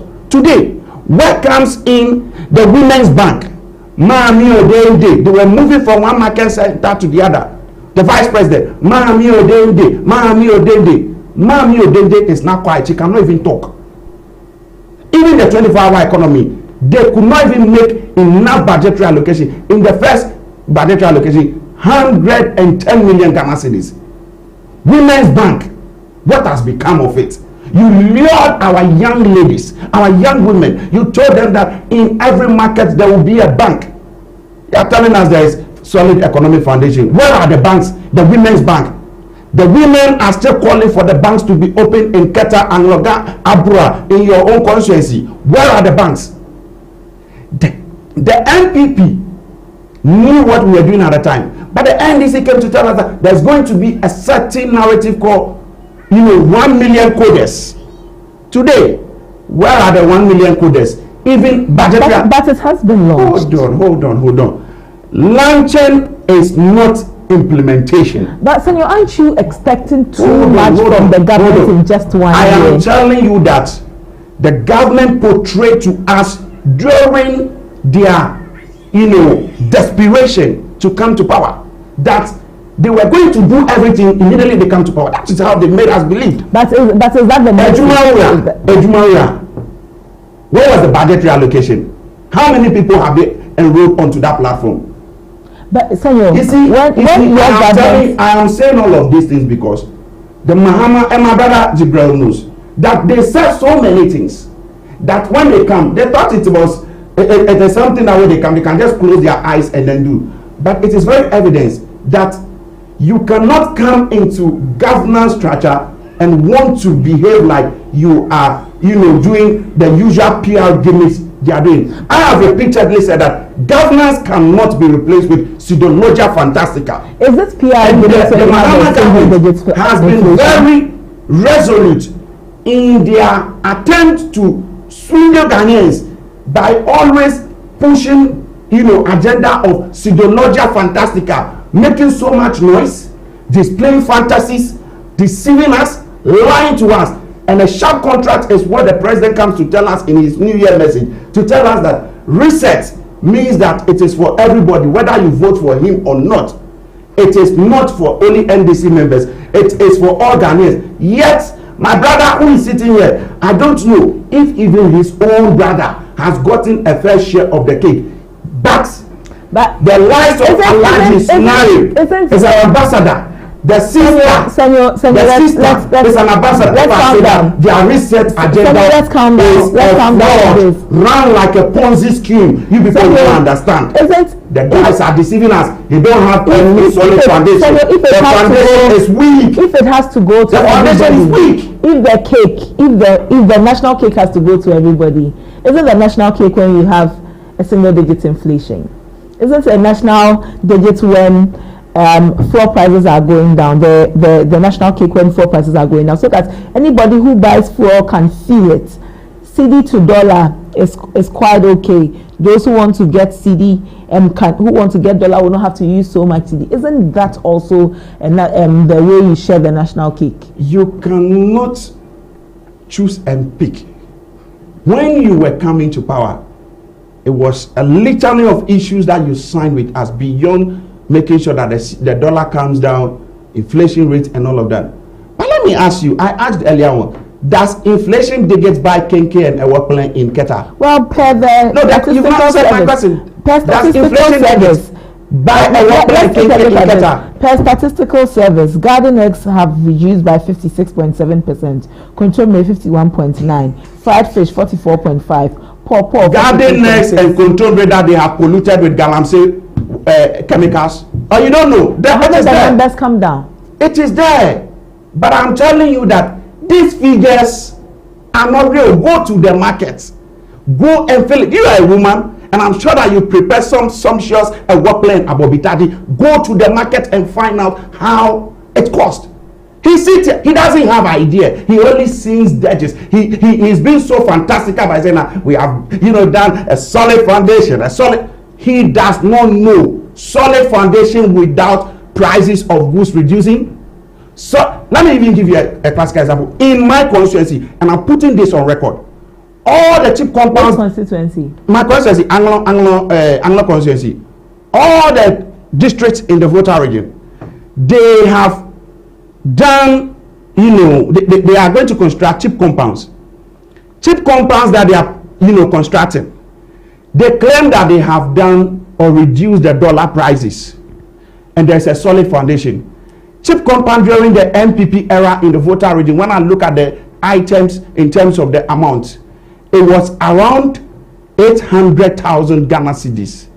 Today, if dollar has reduced drastically, dollar as they claim has reduced, inflation rate has reduced, foundation as they purport it to be solid, do you know that the prices being quoted is 1.5 million Ghana cedis and 1.7 million Ghana cedis? Who is doing what? Yet they come to tell us that. So you see where I tell you that the NDC as a government, they are lying. Even sanitary pad, which his own boss, Honorable Haruna Idrisu, his own boss, the finance minister came to tell us some time ago, by seeking for attention, displaying that sanitary pad is now 14 cedis and 15 cedis. Meanwhile, Nicodemus Lee, they have inflated the prices, which his boss said that he sent a document to Honorable Asefwa, and in that document, the sanitary pad is quoted between 22 Ghana cedis and 48 Ghana cedis. The difference, where does it come? So if I tell you that these people, they are, let me borrow the words of Sami Jeffy, they are hallucinating and dreaming, you don't get it. Now let me come you don't get it. Let me come to people want to gaslight us, all in the name of Ghanaians want the economy to be, managed. Then you are using PR to be managed. You can PR your 6 point whatever people, but you cannot PR the entire MPP, populace. That is one thing you need to understand. Go and refund the difference of that sanitary pad money to the government chest and stop the deception. This government is a deceit government. They must stop what they are doing and focus on the right structures that will give us a buoyant economy, that will give us what the youth of this country want. You enumerate a lot of issues to us. Today, what has become of them? LGBTQ, they don't talk about it again. LGBTQ, they don't talk about it again. Let me come to Madi. I want to tell us that you have a solid foundation. Let me come to Madi. Madi Jibril, you hear your brother and you hear him a lot on some of the things that he talks about on this matter. I'd like for us to take a look at Galamsey in the country. We looked at 24-hour economy. For one, I'm really looking forward to when it's rolled out so that we can see how it also impacts us, because we saw how FSHS impacted the education sector. So 24-hour economy too looks great, and so we want to see how it also impacts. Let's take a look at Galamsey Madi. In the lead up to the election, your party was very vocal about the fight against illegal mining. From you, in coming into government, we'll see the end of illegal mining. But a lot of people believe that you are treating illegal miners with kid gloves. You are being too nice with them. You are understanding them too much. That's why we have blue water guards, we have NIMOS and all. One would have thought that you would go in with guns blazing. State of emergency, so that we can see how it is cleared. But you are treating it softly. Why is that so, Madi? Before I come to that, I think pedestrians quantity surveying, we should stop using it when we are on set. You see, if ABENA has bought a single room last year, which is 20 Ghana cedis, and Senyo is building a single room, and you just say that because a single room is 20 Ghana cedis, Senyo's doing the same too with 20 Ghana cedis, then you are doing a pedestrian quantity survey. Because in rooms, the house, construction, it comes with materials and designs. So you don't just say that because a cheap compound of the last 8 years or 10 years ago was this. It's the same thing with a different design should be the same cost. We are talking about design. We are talking about the kind of materials you are using. We are talking about the kind of materials you are using. So you sit here and say because somebody has built a cheap compound 8 years ago with the kind of roofing sheet that we prescribed then, after 8 years or 9 years, Ghanaians figure that no, we have to change even the quality of materials we are using. It will change the cost of the building. Respect for that. In the same school. You see that? I have the architecture plan. It's the same school, the same material, nothing has changed. The same school. Let's let Madi. The same school. That's why I like saying no. That's why. I like too much. You see, they did this thing to us when we were in power.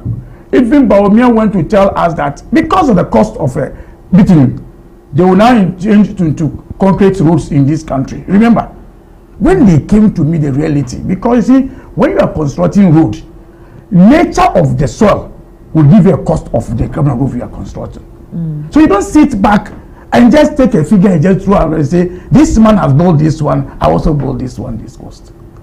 Okay? So those kind of analysis that I get it. When we are here, we'll do this one to give hopes to our people. We are not convincing MPP people. But the MPP person today going to market who bought rice 650 Ghana cedis 2 years ago under Nanado. John Mahama, with a good policy, solid economy, he has gone to the same market today to buy the same rice at 350 Ghana cedis. I think it brings me to where Senyo was also coming from, because if the rice, the same rice, 650 is now 350, Senyo is also expecting that the same iron rods that you bought at maybe 650 this year you buy, because are you saying that iron has not been reduced? Senyo is saying that when you come out, when you listen to Senyo told us that Senyo listen to me. Senyo told you that a weapon that you cook is not been reduced, but maize has been reduced. The maize that first you buy maize at a 5 kilo at 200 Ghana cedis. Let's say 200. Today, it's sold at 50 Ghana cedis. So if you are preparing Omeple, those days, you only prepare for 10 people. But today you can buy 5 of that or to prepare for 50 people. Hasn't been reduced. Omeple that is why Senyo always go to Kita to go and take Omeple, because it has been reduced. That is why he's enjoying Omeple, and those things, because these things have been reduced. It is now for you to say, okay, I'm buying the maize. Whether I will prepare Omeple and add some jollof to eat, so I will not be eating Omeple the way I've been eating it before. That doesn't mean that things have not been reduced on that cost. Okay. You understand? So the economy has changed things. It's now individual to decide.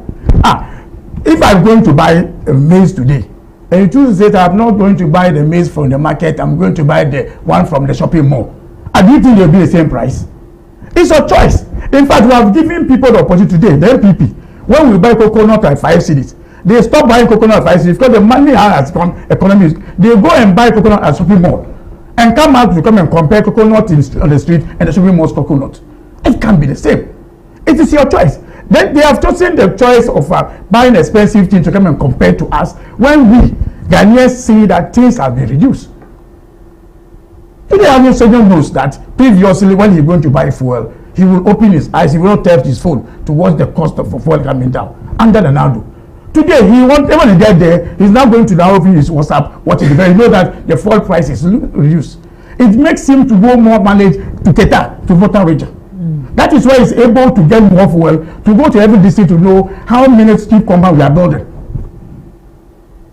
Okay? These are the things. We have solid economic funding. That one, no two ways about it. No two ways. Nobody can challenge. Now, let's look at let's look at the Galamsey. Galamsey, Madam Abena, you will agree with me. Of the laws in this country, where the MPP went to Parliament and said to help to anybody, let's go and mine in the forest. Is that what they did? They took a bill to Parliament and they passed the law that we are allowing you to mine in the forest. So everybody can now go and mine in the forest. That gave to me that opportunity to now go in to destroy our forest. Destroy almost all our forests. When Nanado was asked, he said no, the person is not doing illegal mining in those forests. One who came to power. Apart from that, excavators are always import to this country, where nobody knows where they are going. There are those that they destroy our lands, because when you are using excavator to go and do illegal mining, you don't take your time because you are doing illegal mining, you rush and then destroy the land. The NDC came and said, how do we resolve these things? Long run and the short run. First, put a ban on the importation of excavator. Even when you are importing them here, give out the reason where you are taking them to and what's the purpose for. Today, the issue of bringing excavators to move into the street, you've been following the 60. How many times have you had any chief have told that excavator has been driven into his community again? That destroying our lands. Is that the solution? No. You want what I'm saying? When I came here initially, you gave me water. That this is my water. When I was sitting here, seeing that Senor is happy today, the government is in power, you brought us tea to support it. It doesn't mean that you solve our anger. It is just a basic to say that choose between the tea and the. But you have to begin from somewhere. It was not a day something that you just say today we are ending those things. We have stopped. In fact, today we have Ghana, the country has able to retrieve back our forests, which were destroying our water bodies. Today we have gotten the guys that constantly be on that field to check that people who are doing Galamsey should not be able to go. That's the blue guard team. The blue water guard. So if you have this policy, if the Nado MPP has these policies before, nobody could have mentioned about what do you call the state of emergency, because we have seen the person was making an effort.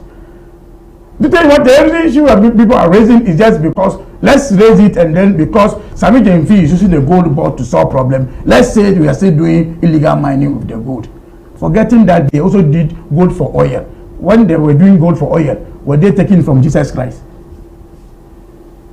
Okay, so after the issue of Galamsey, the steps that the NDC is taking, and that is why today people who were championing the issue of Galamsey, like Kenya Sipe, were saying that the kind of move the policies that we are moving on, they are very convinced that will resolve the issue of Galamsey. When will you resolve it? Yes, I'm saying that you just meant ask Senor right now that because you believe in John Dramani Mahama, his credibility, you think that we should use 1 year to solve all Ghana's problem and make Ghana go to the forest, go to Chibi, where we give them water when they destroy their forest, then when we give them water. We should solve all these things problems today. We say it's a process.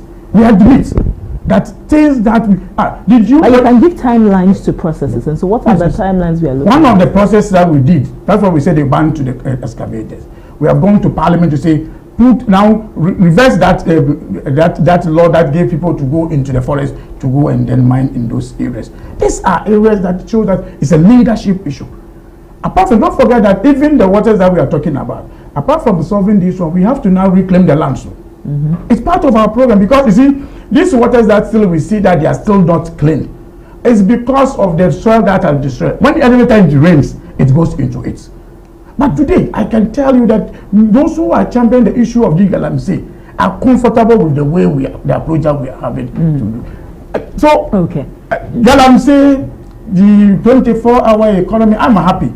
Anytime someone will say something, even when they say we have not started anything 24-hour economy, they say, no, Maji, you didn't say something. Let me tell you that you and this, you have done well. Police have started 24-hour economy. No, you see, anytime when he says one thing, then he come and tell Maji, you forgot about this thing. No. You have done this one that is good for this country. That's what I told you. let me take a short break.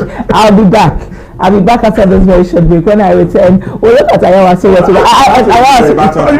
know you have a rebuttal.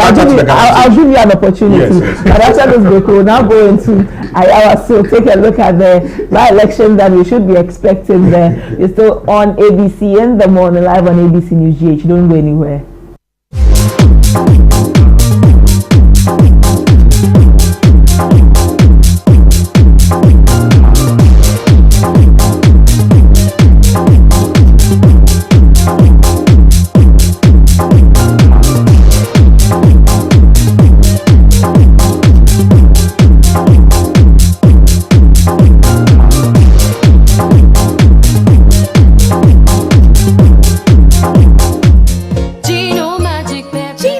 Pepper and onion, a delicious tomato mix with tomato, pepper and onion. No grinding, no blending. Ya yenini na da da da. So pa mediane no abin. Come on, Gino, do your magic. And papa no kunu abefi.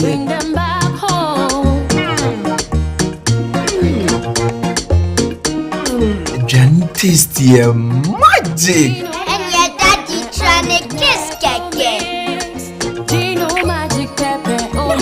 Gino Magic Pepper and Onion. The magic that brings them home.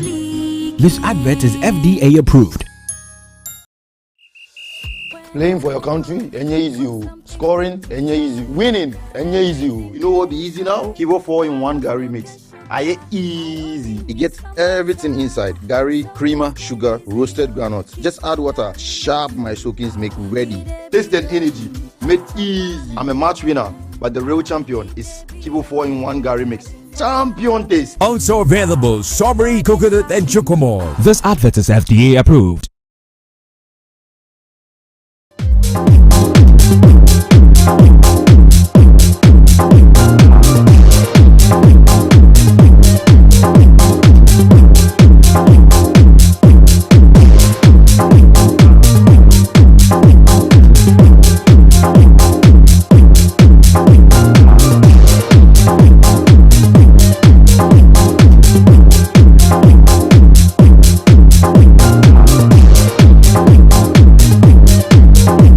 You're still watching ABC in the morning live here on ABC News GH. We're having a very interesting conversation here. My guest this morning, Senya Metlenu, a communications team member for the NPP, and Uma Adijibro, Deputy Director of Elections for the NDC. We're having a really interesting conversation. Senya, let me come to you with Ayawaso East.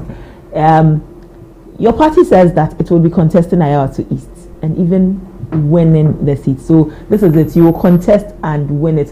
What is giving you that confidence that this seat that the NDC has been occupying all this while, and even with an overwhelming majority in Parliament, you're going after that seat and you would win it? Well, thank you very much. Before I go into that aspect, let me give a quick rebuttal to the issue of the Galamsey that my senior brother failed to, argue properly.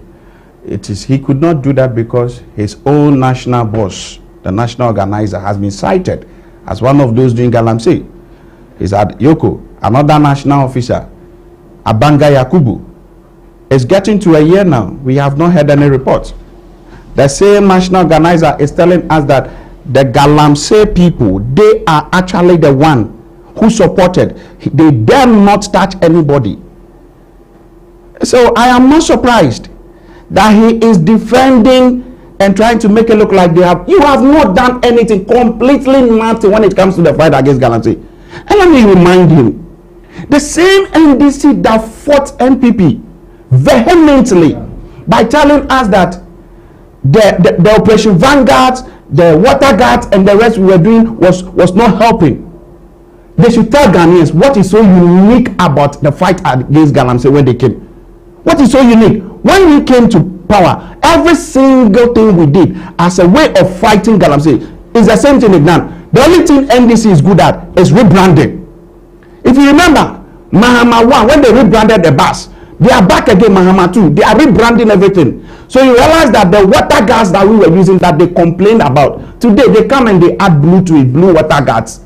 And the blue water gas is not just anybody they went to recruit to. They are branch executives. How can you say you are recruiting a blue water guard who is in Asawasi that is in the heart of Kumasi? When I tell you that these people, they are very deceptive, they know how to do PR, you will not understand. When I again tell you that the same government, they said Operation Vanguard and the rest was not good. But now, Nicodemus, they've rebranded Operation Vanguard into NIMOS. It's the same security services. NIMOS, what are they doing so uniquely? And the same NIMOS, if you had or whatever, in the Shidium, in the region, he's one of his leading figures, MP, Honorable Collins Dauda, together with his people. He made a phone call. They are obstructing the work of these people. Together with the next MP beside him. Collins, Honorable Oscar Labi, the Awin MP.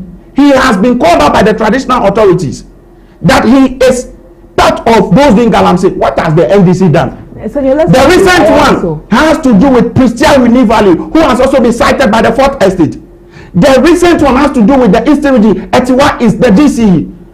It tells you that the NDCs are actually emboldening the Galamsey. That they think that they are fighting. They are not fighting it. They are rather behind the scene, second registered people who are legally mining, and they are rather allowing their people to do illegal mining. So please, if you want to respond to issues of Galamsey, you will have to deal with it well. And you sit here and tell us that, you know, we have legalized LI2 forces. Bafale Sofosu said it just last Sunday. That is very clear that repealing the LI2 forces is not, LI2 forces 2 is not enough. There is the need for us to make sure that we review the minerals and mining law. We'll look at that at 2006 at 703. So it tells you that they have just deceived Ghanaians. They have just lied to us. I just want to make that point, and I'm sure it has sunk into him very well. So Galamsey people, it is 1/10. That is abysmal performance. In my class, I'll sack you. You can't sit in my class with that kind of performance. Ayawaso East. You see the Accra mayor. You've been given a task to work in Greater Accra. You will not concentrate and make sure that people work. You want to portray to us that, you know, you are the mayor. Mayor of what? Mayor of AMA. Concentrate on your work and leave issues of, you know, election to Jibril and his boss, Tanko, who is celebrating the birthday to do. You have no gust. As your colleague, Madi. His colleague, sorry. You have, for the Accra mayor, he has no gust. He has no audacity to caution us not to contest that seat. No. He has no audacity. Maybe we will, as you heard my general secretary said yesterday, we as a party, we will contest that seat, and we are very convinced that we win. Okay. And maybe it's not an issue of audacity. Maybe it's what you did when the unfortunate plane crash incident happened, where you stayed away from the election, and then the NDC had to just have it easy. And so maybe they think the mayor thinks that since this is also occasioned by the death of the MP, you would not want to go in just to respect the memory of the MP. That's why you would have to understand that these two scenarios are completely different. Okay. These two scenarios are completely different. How so? In the sense that we had our gallant men, which out of their own negligence, the NDC and their leader, their own negligence, all in the name of rebranding community mining. If they have not rebranded, they have continued their Akufo-Addo's legacy and just to work on it without rebranding to go and commission. These gallant men, me, I always cry when I see Omani Boyman's picture, may he so rest in peace. That man is a fantastic man. A friend of mine is one of his mentee. Is one of his mentee. So I weep that in the name of rebranding, they have allowed things to happen. But again, the two issues are completely different. Okay. These people lost their lives in a terrible accident. But in the case of Honorable Muhammad Traore, it's a different case. It's a natural cause that happened. You are telling her we should not contest because you claim that when you look at the margin, we cannot close up the margin. But you don't want that constituency before. Oh, hold on. I want to tell you that if that is the logic in terms of considering margin, then after the 2016 election, His Excellency John Dramani Mahama should have not come close to any election again. Because one would have thought that he was defeated overwhelmingly. But the Bible reminds us that never give up. Never give up. Hope. Give hope. He was continuously trying. Cafe Mafe. And he won. So the logic that MPP cannot win, that's it. It is out of catch. It does not make any sense. How are you going to win the seat? I can tell you that the likes of Kwesiminti, the likes of Ablekuma, Esles Place, these are constituencies that are non-MPP seats. And if you look at the gap between 2020 and 2024, nobody would have thought that the NDC would have snatched those seats. But common sense will tell you that it takes one or two things to be done in a very strategic manner. He is an operation man. He understands the rudiments of elections. So he knows what to do when it comes to winning election. So they have no locus. I listened to his colleague, Mr. Tanko, throwing his weight about on one of the media platforms that, the MPP must not come. Please and please. We are contesting that seat. I'll come back and find out how you're going to contest and win it. But if the EC opens, we will fall. I mean, your strategy, I'll be very I should sit here and tell you. Don't worry, why you come and tell you our strategy? Let me come to Madi. Madi is Deputy Director of Elections. Oh, yeah, so he knows. Madi has been very, very consistent in some of his words concerning elections. When it came to Akwetia, Ablekuma North, Akwetia, Madi would be emphatic that they were going to win the elections. Cases you won. I mean, what we are now looking at is Padai, where we are waiting for the courts to make some determination. Madi, this is a seat you've held. Honorable Traore, may his soul rest in peace, has held this seat for a very long time. It looked like he had become a constant fixture on the seat. Now, unfortunately, he's passed. And the MPP says that they will contest. Not only will they contest, they will win it. When you heard that, what did it inspire in you? I mean, I was not surprised. You were not? Yeah. In fact, even in Tamale Central, when MPP decided not to contest, I said that it was unfortunate. It was a wrong decision for a political party to do. Wasn't it something that you would rather appreciate because they thought about the kind of turmoil you are going through as a political party? No. In fact, at the same time, they did a conference and jubilated. They did? Yes, they did a conference. They didn't mourn Ghana that were not doing activities, in political activities. You see? So, Ayawasu East, I would be surprised if the MPP said they are not contesting the elections. Initially, I was looking at it in two ways. What will even stop the MPP not to say they are contesting Ayawasu East elections? Don't forget that 31st is the day that they will do the primaries. Okay? So, plus and minus, one person will win. Then elections will come around 22nd thereabout, looking at the constitutional provision that it will come around 24th, 25th. So a political party that goes into these massive activities might want to sit back and then reflect before moving into another activities. That's what I was looking. If they are not contesting the election, they may look at. But it is important for them to contest because you see, they will not win. As for the win, they will not win. But they say they will win. No, they will not win. As for the winning, they will not win. Why will they not win? I'm telling you that I'm going to use you to contest the seat against anybody from NPP. Yes. We'll change our rule. I'm saying that we'll change our rule and give you because you are not popular. Just because you are not popular. But we will win Ayawasu East seats these elections. Viewers, I'm not contesting any seat in Ayawasu East, please. I'm just giving you.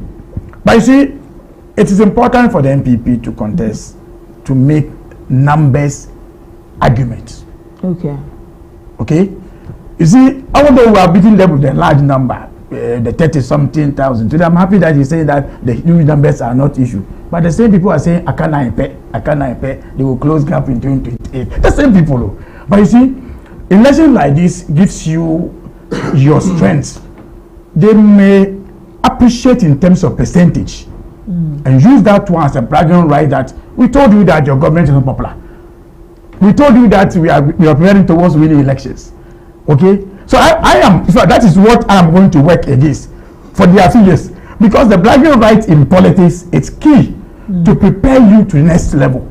You see, if you take us in Kumewu, Kumewu is one of the difficult areas for the NDC. But we went into Kumewu by elections, performed in terms of percent. We didn't win, but remember that we were jubilating. We were jubilating because the figures, we appreciate the figures. It gave us some confidence. It was that confidence gave us a enough. And that gave us the match, the 1.7 Gabono. That Gabono. That gives that one. So I am, in fact, when I heard the journalist, but I was even surprised that even maybe he's trying to respond to the mayor or anybody. Okay. But I think that I was expecting to contest the elections, especially when it's just 3 years ahead of us. They will come and make a case. They will come and make a case. But that is what after winning, I've said, Abena, you are going to be our candidate to beat MPP. But it's the gap that I am not the candidate. So we wait to see. First, we'll do our primaries as a party. We'll open nominations. You're not going to choose somebody. Oh, you see, you learn from all these things. It will come. Consultation will also happen. But what we need to do, what we have to do on the process is to open nomination. But Madi, how has this loss affected you? Honorable Twari, I mean, he wasn't an MP that was all over the news, but it looked like he had locked down the constituency. The constituency, I mean, for want of better words, was his. So to lose him at this point. Some constituencies, once you win primaries, you most of the time take control of it. You see, until Mustafa, the constituency was split. Was Mustafa, the former minister for housing, who was the MP. It was a long, in fact, he won in the primaries for the third time before the constituency was splitted. So it's normal with these kind of constituencies. Unless the person himself, who didn't manage himself well, and then the people will say, we'll punish you based on that. Once you are good to the people, especially in the urban area like this, a difficult area, in urban areas, you don't use road construction school project to come and say, I'm doing this. But they need that kind of human resource development. That is what the people in the urban area.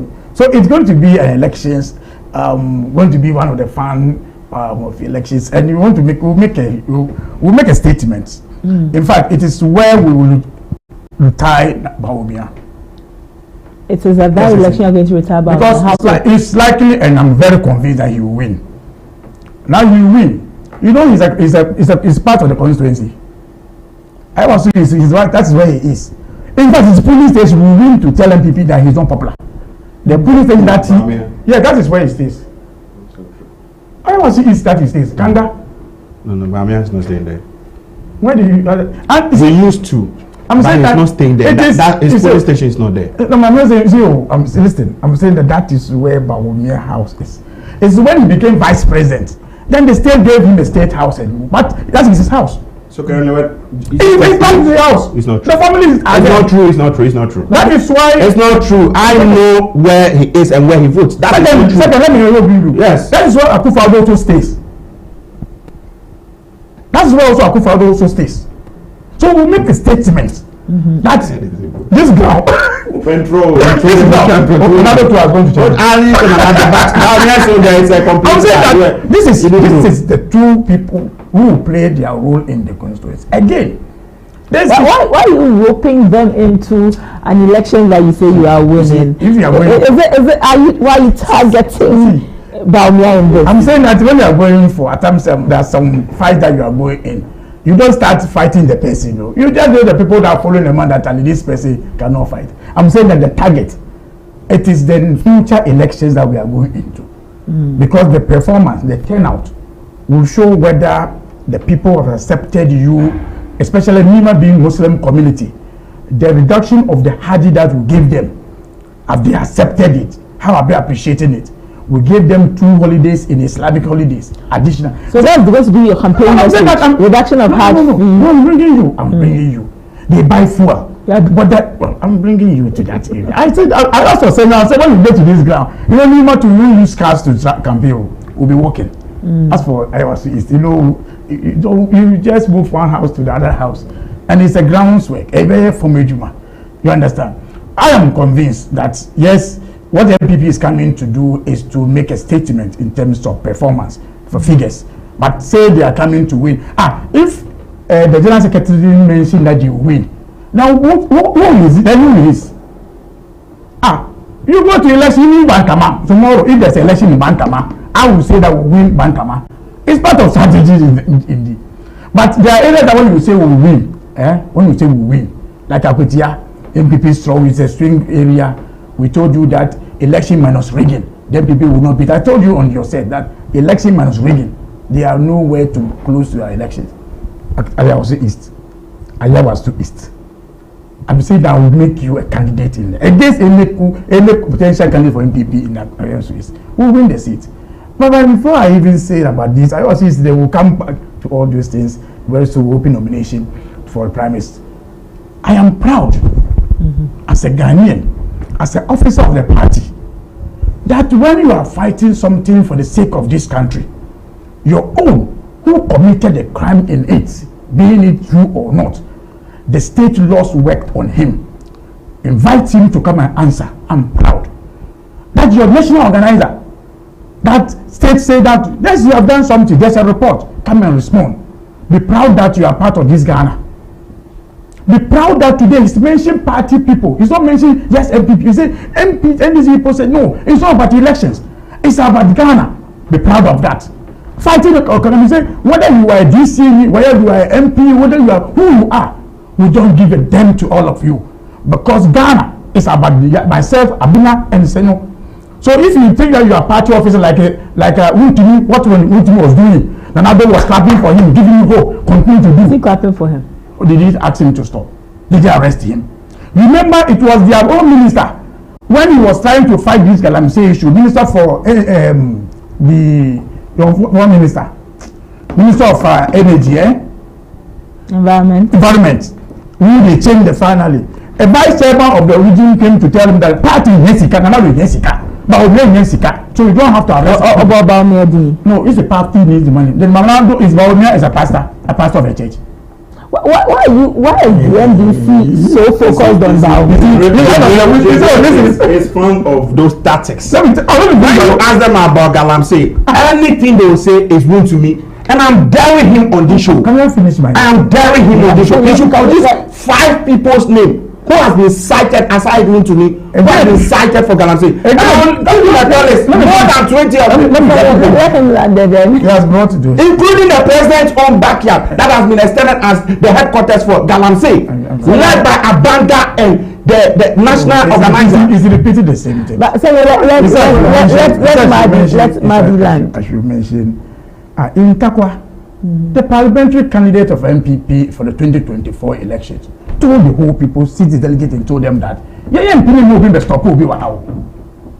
was he cited in Galamsey? That's the question. Yeah, but Galamsey. Was he cited in Galamsey? So no, that's why I say I like you. No, but when he cited in Galamsey, don't throw that into the listeners. Listen to me. He was not cited for Galamsey. Well, you know there's some people who also went in a pit. The question is it a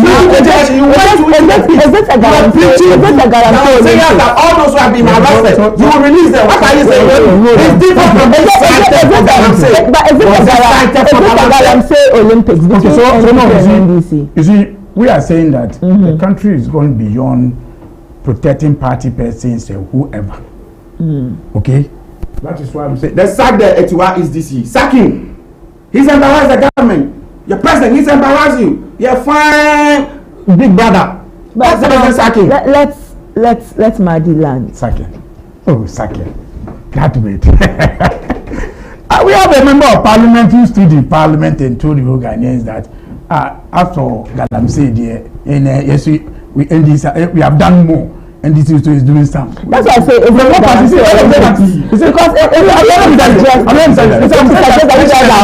I'm saying that when I started talking about it. Did you mention the name of the MP? I told you what. I told you what. I can't say. I can't mention any name of the MP. I told you what we are doing to resolve this Galamsey issue, and senior sitting here didn't dispute what we are doing that it will help the resolution of this. They are not doing anything. To ban the issue of MPP. You see, to ban, it's a law that nobody uses, and then we are using to say, no, don't use it again. If we say that is a rehashing of, say, repealing the law, we like if that will help to solve the problem, we will do it. Okay? So we are resolving the issues. Whilst we are resolving the issue, whether ABENA or Madi commits himself wrong to also destroy the land, the forest, and it's Madi, whether it's NDC, member of elections, but government say, I don't care who you are. It's not about the next elections. It's about the life of Ghanaians today. Okay. So we have done that one. So as for Galamsey, as for our solid government process, we are doing well. And in fact, so far, 3 constituencies has approved the rating of our work. Ablekumanov, where we have never won before. We went for 19 police and said, this is what John Mahama has done so far. Free education has not cancelled free education, as we told you. The branch executive for MPP say AMPA one so they voted for us. You don't have branch executive for MPP, please. Branch, whatever you are pulling. Branch executive MPP. Pulling is a branch, is pulling station executives. Which pulling station for us is called branch? Okay. The same thing we call it branch. They call it police. Like senior is called senior. I'm called Madi. But we are all Madi. We went up with in the mining community. In the mining community, they said the way John Mahama is dealing with the mining issues, Galamsey issue, we are giving you a candidate. Well, Madi, I thought for Akwetia, you told me, you said, Madi, we had a conversation. Yes. You said that the idea, the strategy for Akwetia was vote for an MP whose government is in power. But they know that if the water is being destroyed, the government was the one they said is not making their work well. They said the government that you want to vote is MP to power. He is working to solve this Galamsey issue. So we are voting for you. That's the meaning. If I say vote for because of that, because of the good work he's doing, that's what I'm saying. So we go to Ayawasu East with a good story. Good story. I'm saying that you see me and say no in Ayawasu. It will be fun. But unfortunately that you are a candidate for this. That's my problem. My producers will not be happy with you. So let me give you the opportunity. I mean, 30 seconds, your final words. Well, in my final words, I think that it is very clear and very evident that my senior brother does not have what it takes to speak to the issues as far as they are so solid is. He's sat on this show to publicly display to us that they actually rode on deceit or deception to come to power. Okay. And now reality is dawning on them, and they cannot find ways and means to, talk to the people to understand them. So in one word, I think that the NDC is a party full of deception. Okay. Madi, 30 seconds. Yeah. Relative is showing the market women, you yourself, you can confirm your plan that you are preparing now is better than before. Because you mentioned that in fact, especially that you like jollof. That rice has been reduced. People are putting words in my mouth. I said it's a macroeconomic. I'm saying that these have and the work plan. I didn't say. In fact, one of the things. I remember when Akufo said that Tunfor said that the reason why Ghanaians voted against John Mahama is because Omepele was expensive. Food was expensive. So if you are managing food issues in this country, you are managing something great. But all these stories, whether Ghanaians are understanding, whether we sit here, is part of the communication. We'll go to 2028. Go to 28. Okay. We'll be looking forward to that. Gentlemen, thank you so much for coming this morning. Senor Ametlenu of the NPP and Mahdi Jibril of the NDC. We look forward to having you once again so that we can speak more. But when you go back, please tell Tanko Rashid Computer that we wish him a happy birthday. And we also we very much appreciate all the time that he gives us here. Yeah, we also thank you for the opportunities. It's not easy to give a kind of platform for us to come and explain our visions and then policies. In fact, if you have left this space, I'm just saying by now you'd have been finishing us already. But I know that this platform helped us to open the gap of the 1.7 million. You remember, it was always on the phone call that we keep doing and that we keep telling you that the gap will not be soon. Well, we look forward to seeing what more happens from here. I the opportunity to wish a very good friend of mine who was my SRC colleague executive way back in the whole Polytechnic, Isa Aminu in the Savannah region. Happy birthday to you, my brother. Get up, let's work harder for the new patriotic party, and together we'll come back 2029 and we shall always serve the good people of Ghana. Happy birthday once again. All right, Senor, thank you. So, Senyor's friend, we also wish you a happy birthday. Enjoy the best of the year. But that's all for our main discussion this morning on ABC in the Morning. After this break, I will open the phone line so that you can call and share your thoughts with us. Today, the conversation about King K, what has been, and Jollof has been matched. Tell us, are you feeling the inflation, the reduction of inflation in your pockets? And we'd love to hear from you. 0539161609 right after this break.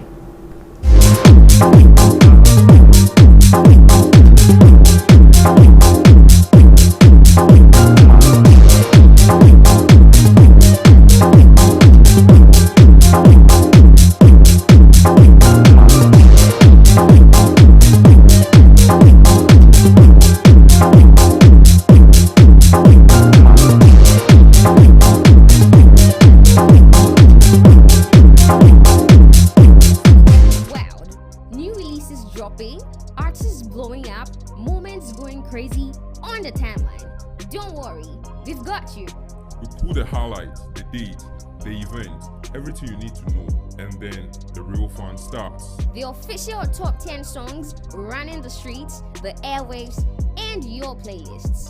If the culture is talking about it, we are counting it down. This is the rundown.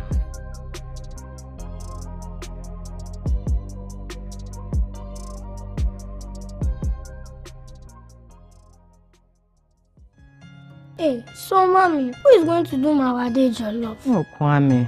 You know our secret, right? Yeah. Efia. Yes, me. I've got it. Now, add your Chino jollof mix. The perfect blend of tomatoes, pepper, and fine herbs and spices to ensure a consistent taste every time. And there you have it, your original Ghana jollof. Jollof so good. Jollof so good. Tasty nie.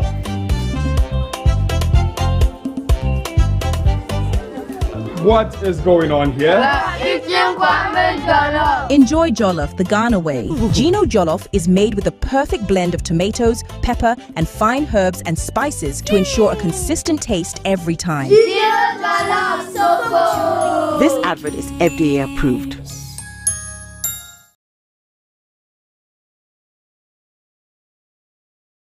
Imagine a sport without rules, a game without passion, an arena without chance. What drives the champions? What fuels the rivalry? What separates the winners from the rest in the world of sports? Eugene Soti, your chief data guy on the Talking Point. On the African Tracker, I'll break down the performance of your favorite African players abroad, scrutinizing every detail and exploring the nuances and rules governing the game.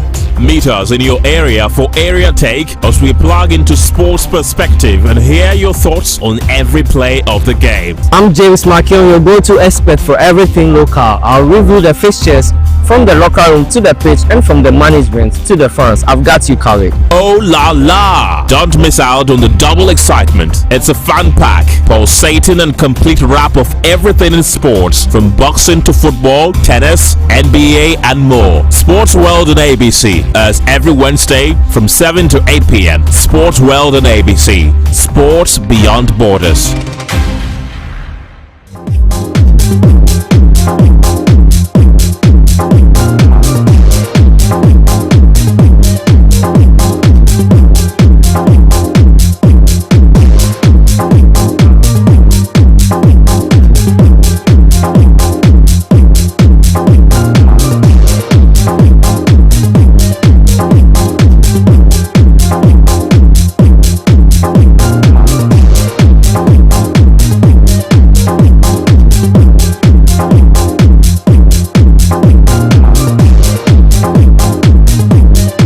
Welcome back. You're still watching ABC in the morning live here on ABC News GH. It's time to hear your voice. Your voice matters, and your voice alone is what we want to hear. 053-916-1609.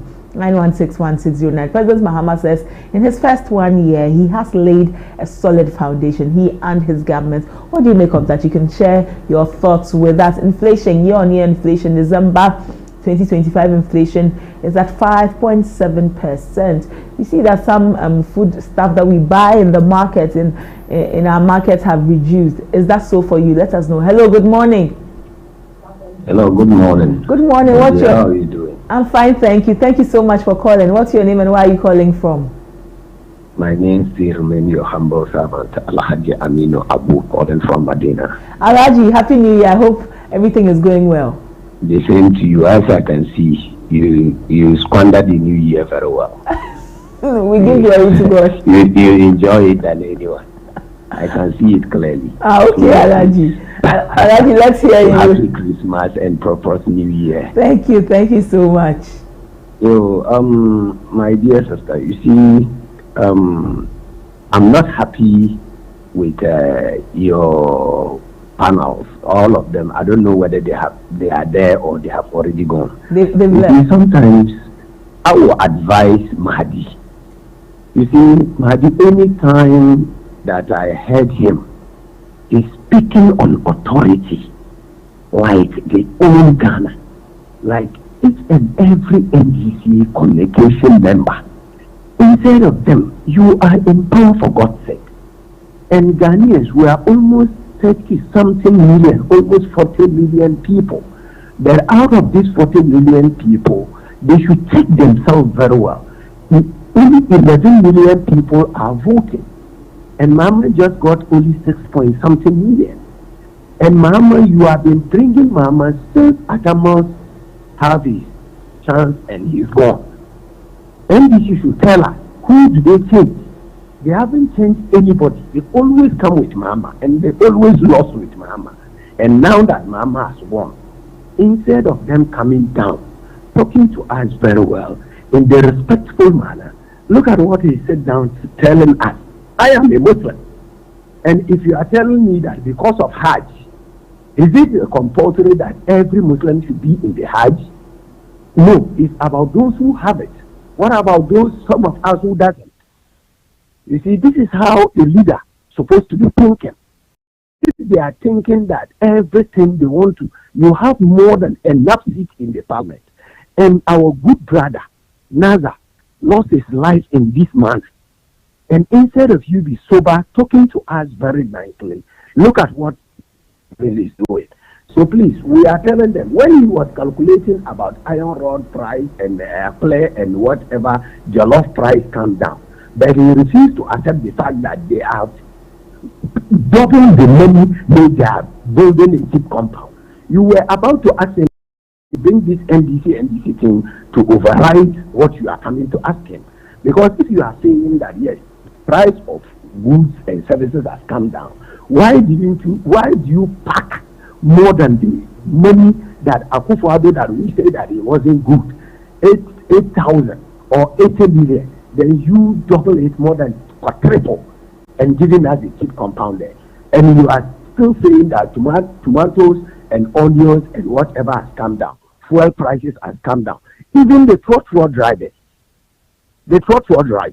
listen to them and hear what they are saying. Yes, the fuel price comes down, but yes, you are collecting our one cedi and every liter.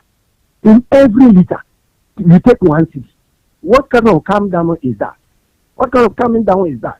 So please, they should go and make sure that Abosokai people will reduce their prices and things will work well with Abosokai people so that they can also understand and bring the price down. But if Abosokai spare parts are still where they are, onions are still where they are, and you are saying that Ghanaians are enjoying Madi, it will surprise you. Let us wait and see when election comes. Because in Ghana, we don't have mid-time election. We just have full-time election. The mid-time election is with the assembly members.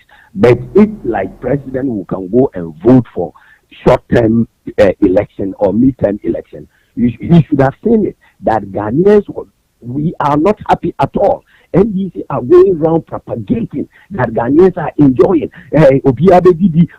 What about the 24-hour economy? 3 shifts by 3 people. Since I know you, and ABENA, you are there always. And even if they change, do they change me? I'm sitting down home, and I'm a Ghanaian. So please, for God's sake, I am calling the NDC communication team, all of them. They should remember, they are now in power. We have entrusted Ghana in their hands. So if they are talking to us, they should know how they are communicating with us. They should communicate us with respect and dignity. We are not fools. We Ghanaians, we are not fools. We know what we are about. All right. And anytime they will just, I'm coming, my dear. Let me finish making this point. Anytime any NDC man will say Baunia Akufo-Addo, please, we voted for you because they were no good. We voted them out, and we bring you in to come and solve our problems. Not to come and be singing and be dancing and be wearing white, and I am here suffering. Okay. My sister, they should be careful. Alaji, thank you for calling and sharing your thoughts with us. Do enjoy the rest of your day. Alaji Aminu from Medina. Let's hear what you two have to say. 053-916-1609. 053-916-1609. Call us and share your thoughts with us. How are you seeing the country? President Mahama says that he has laid a solid foundation. He and his government have laid a solid foundation. What do you make of that? Do we really have a solid foundation? We see inflation reduce. How is that impacting your life? How is that translating into your life? You can call us and share your thoughts with us. 053-916-1609. 053-916-1609. I'd love so much to hear from you. Share your thoughts with us. 053-916-1609. Let's see what you have to say on all of the conversations been having today. The NPP also says that they will be contesting the Ayawasu East constituency election and they will win. Not only will they contest it, they will win. Call us and share your thoughts with us. 053-916-1609.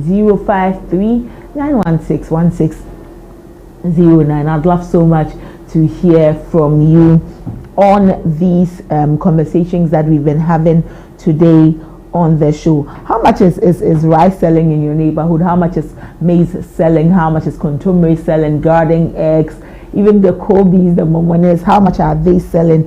You share your thoughts with us. Hello, good morning. Good morning. Thank you for calling. What's your name and where are you calling from? I'm Suleiman Abdulhamid. I'm calling from Accra, Anya.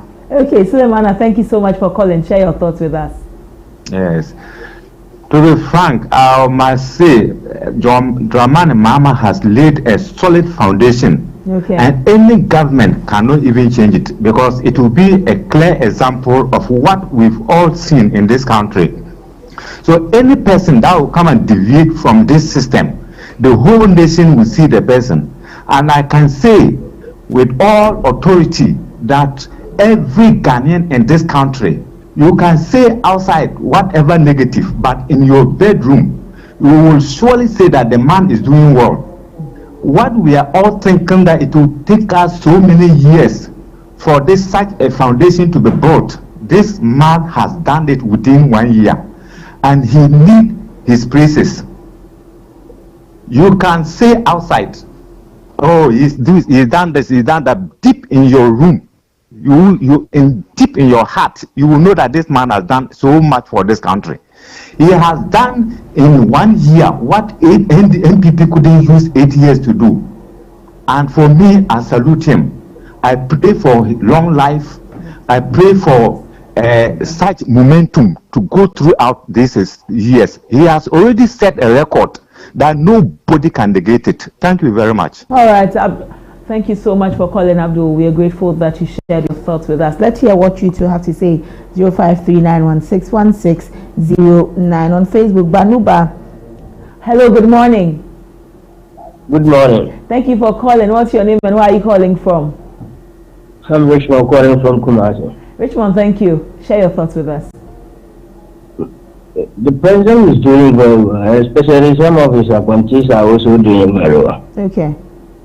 Yeah. My problem with this government is that he promised us about dealing with corruption and corruption-related cases. And as at now, we have not seen some of them being jailed, some of the money is being retrieved here and there. I think as for that part, he needs to do more and let Ghanaians know how much we have been able to retrieve from those who chop our money. You see, recently, Bishop Adinasari came out with a statement which I love most.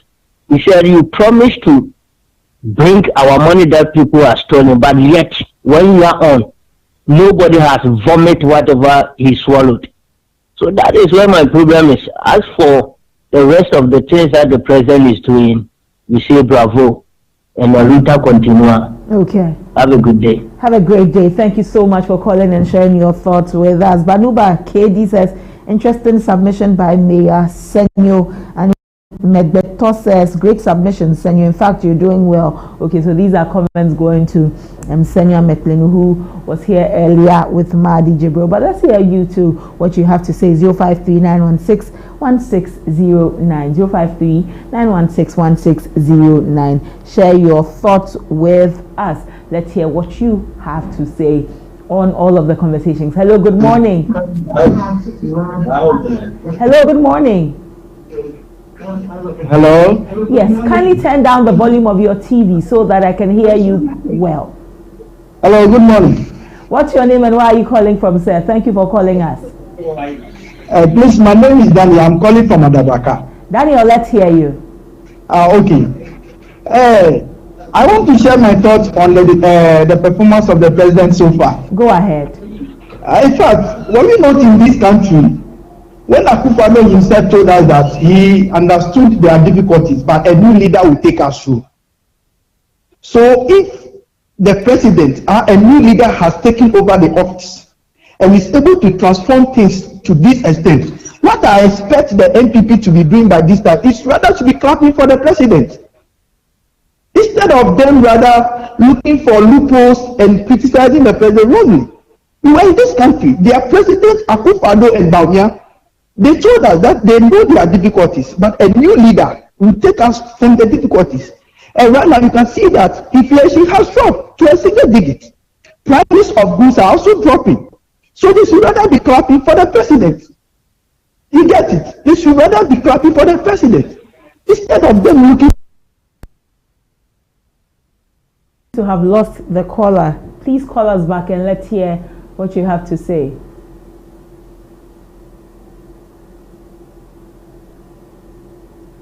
Well, 0539161609, 0539161609. Please call and share your thoughts with us. We'd love so much to hear from you. Share your thoughts with us on all of the conversations we are having. Fortunately, I lost the caller. Please call back and so that you can end your submission. Let's hear from you. 053-916-1609. 053-916-1609. President Mahama, 1 year in office, he says he's laid a solid foundation. How are you seeing this foundation? Has he really and indeed laid a solid foundation, or there's much left to be desired? I would love so much to hear from you. 053-916-1609.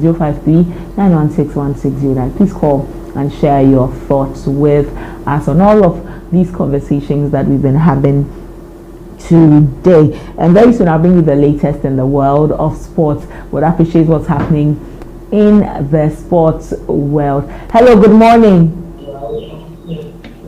Hello, good morning. Morning. Thank you for calling. What's your name and where are you calling from? Yeah, my name is Haruna and I'm calling from Ashama. Thank you for calling, Haruna. Share your thoughts with us. Yeah, I just want to contribute about the president's 1 year on. Okay, please go ahead. The only thing I can tell is that this president has left a legacy of another government coming to put out people from the former regime. Because no matter what we do, he has left a legacy for the other governments to come and do same.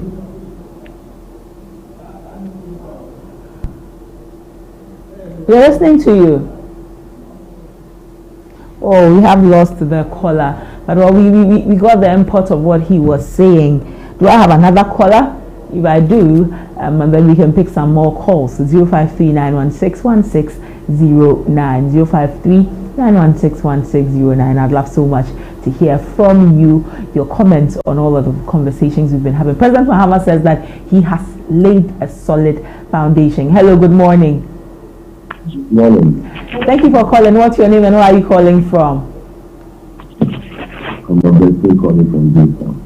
I'm unable to hear you clearly. Can you please speak up a bit? Yeah, I want to contribute about the program. Go ahead. The current president, His Excellency John Amanda. Please go ahead and speak. We are so impressed about his performance. Today, if you take a look at the city, we have been rated as one of the best cities across the world. And take a look at it, your prices. We are in fact, we are again. The FPP people should bow their head shame. Seriously, honestly speaking, if I were to be MPP member, I would have paid the president at the moment. Because this is the president working perfectly.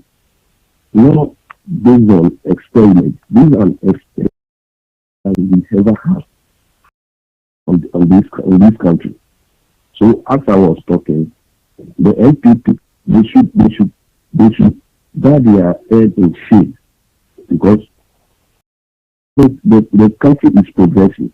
The country has been on its rightful progressively. So there is nothing absolutely to count the NPP country. We are on the right path.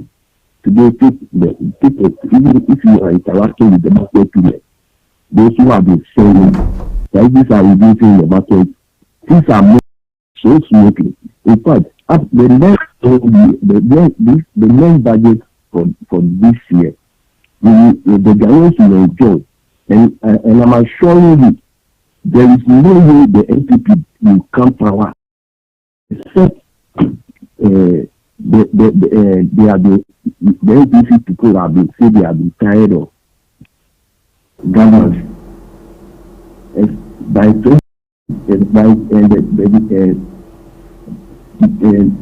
Will come power in 20 years to come. Okay. So they should forget about it. All right. Thank you. They should forget about the citizen. Okay.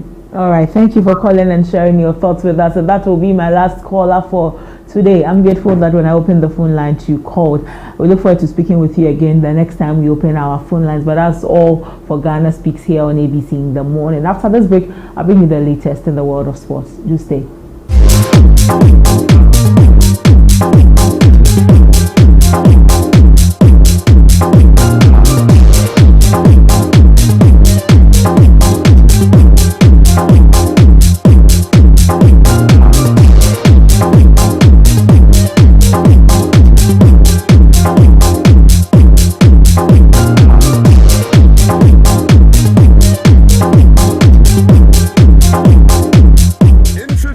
Betway's Bet Influencer, a groundbreaking feature where you can make money by just sharing codes. He just needs to share his codes and make money. The more his codes are used, the more money he makes. Oh yes. So, what are you waiting for? Anyone can be a bet influencer. Share your codes and make money. Bet Influencer, another world first from Betway. This advert has been approved by the Gaming Commission of Ghana. Betway, get way more.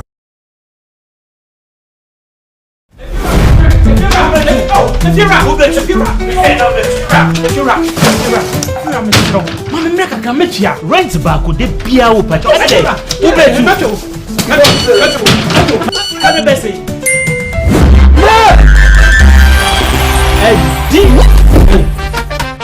Come on, come and see what. Wait, this guy. My friend, see before. It's the Telecel Too Much Money promo. Win cash daily, weekly, and a grand prize of 1.2 million Ghana cedis. Just reload or buy a bundle with Telecel Cash to earn points and stand a chance to win big. Dial *500# or visit the Telecel Play app to opt in and start winning in the Telecel Too Much Money promo. Terms and conditions apply. This promo is regulated by the NLA on the Caritas Lottery platform. When is campaign? If you're a baby, many schedule no. If you know, meto chiaka. Inti ene, uno banu mpe baby amubeda. Oh, no abeka. You did too much money. No matter. Telecel, connecting energies.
Welcome back. But before we bring you the latest in the world of sports, pictures are very important because they are for your memories and you don't want to miss out on them. How do you get good memories if you do not have a good photographer? That is where Heshbon Notion Studio comes in. Timeless memories start here at Heshbon Notion Studio for your professional headshots, your kids shoots, your wedding shoots, your graduation events, photography, and your global portrait. You want to come to Accra's finest photography studio. Book your session with them now and call 055-281-8215 or 020-674-3322. You can additionally call 020-752-3497 and have your pictures taken as beautifully as they can be and have them for a lifetime where you can look back to them and see how beautiful your pictures were. Call Heshbon Notion and book your time in their studio for your pictures. Now let's bring you the latest in the world of sports. Across Europe, many games were played yesterday, and in Spain, Barcelona walloped Athletic 5-0 in the semi-final of the Supercopa de España. In England, Antoine Semenyo scored the winning goal for Bournemouth against Tottenham Hotspur in what is expected to be his final game for the Cherries. Manchester City were held to a 1-1 draw against Brighton, and Manchester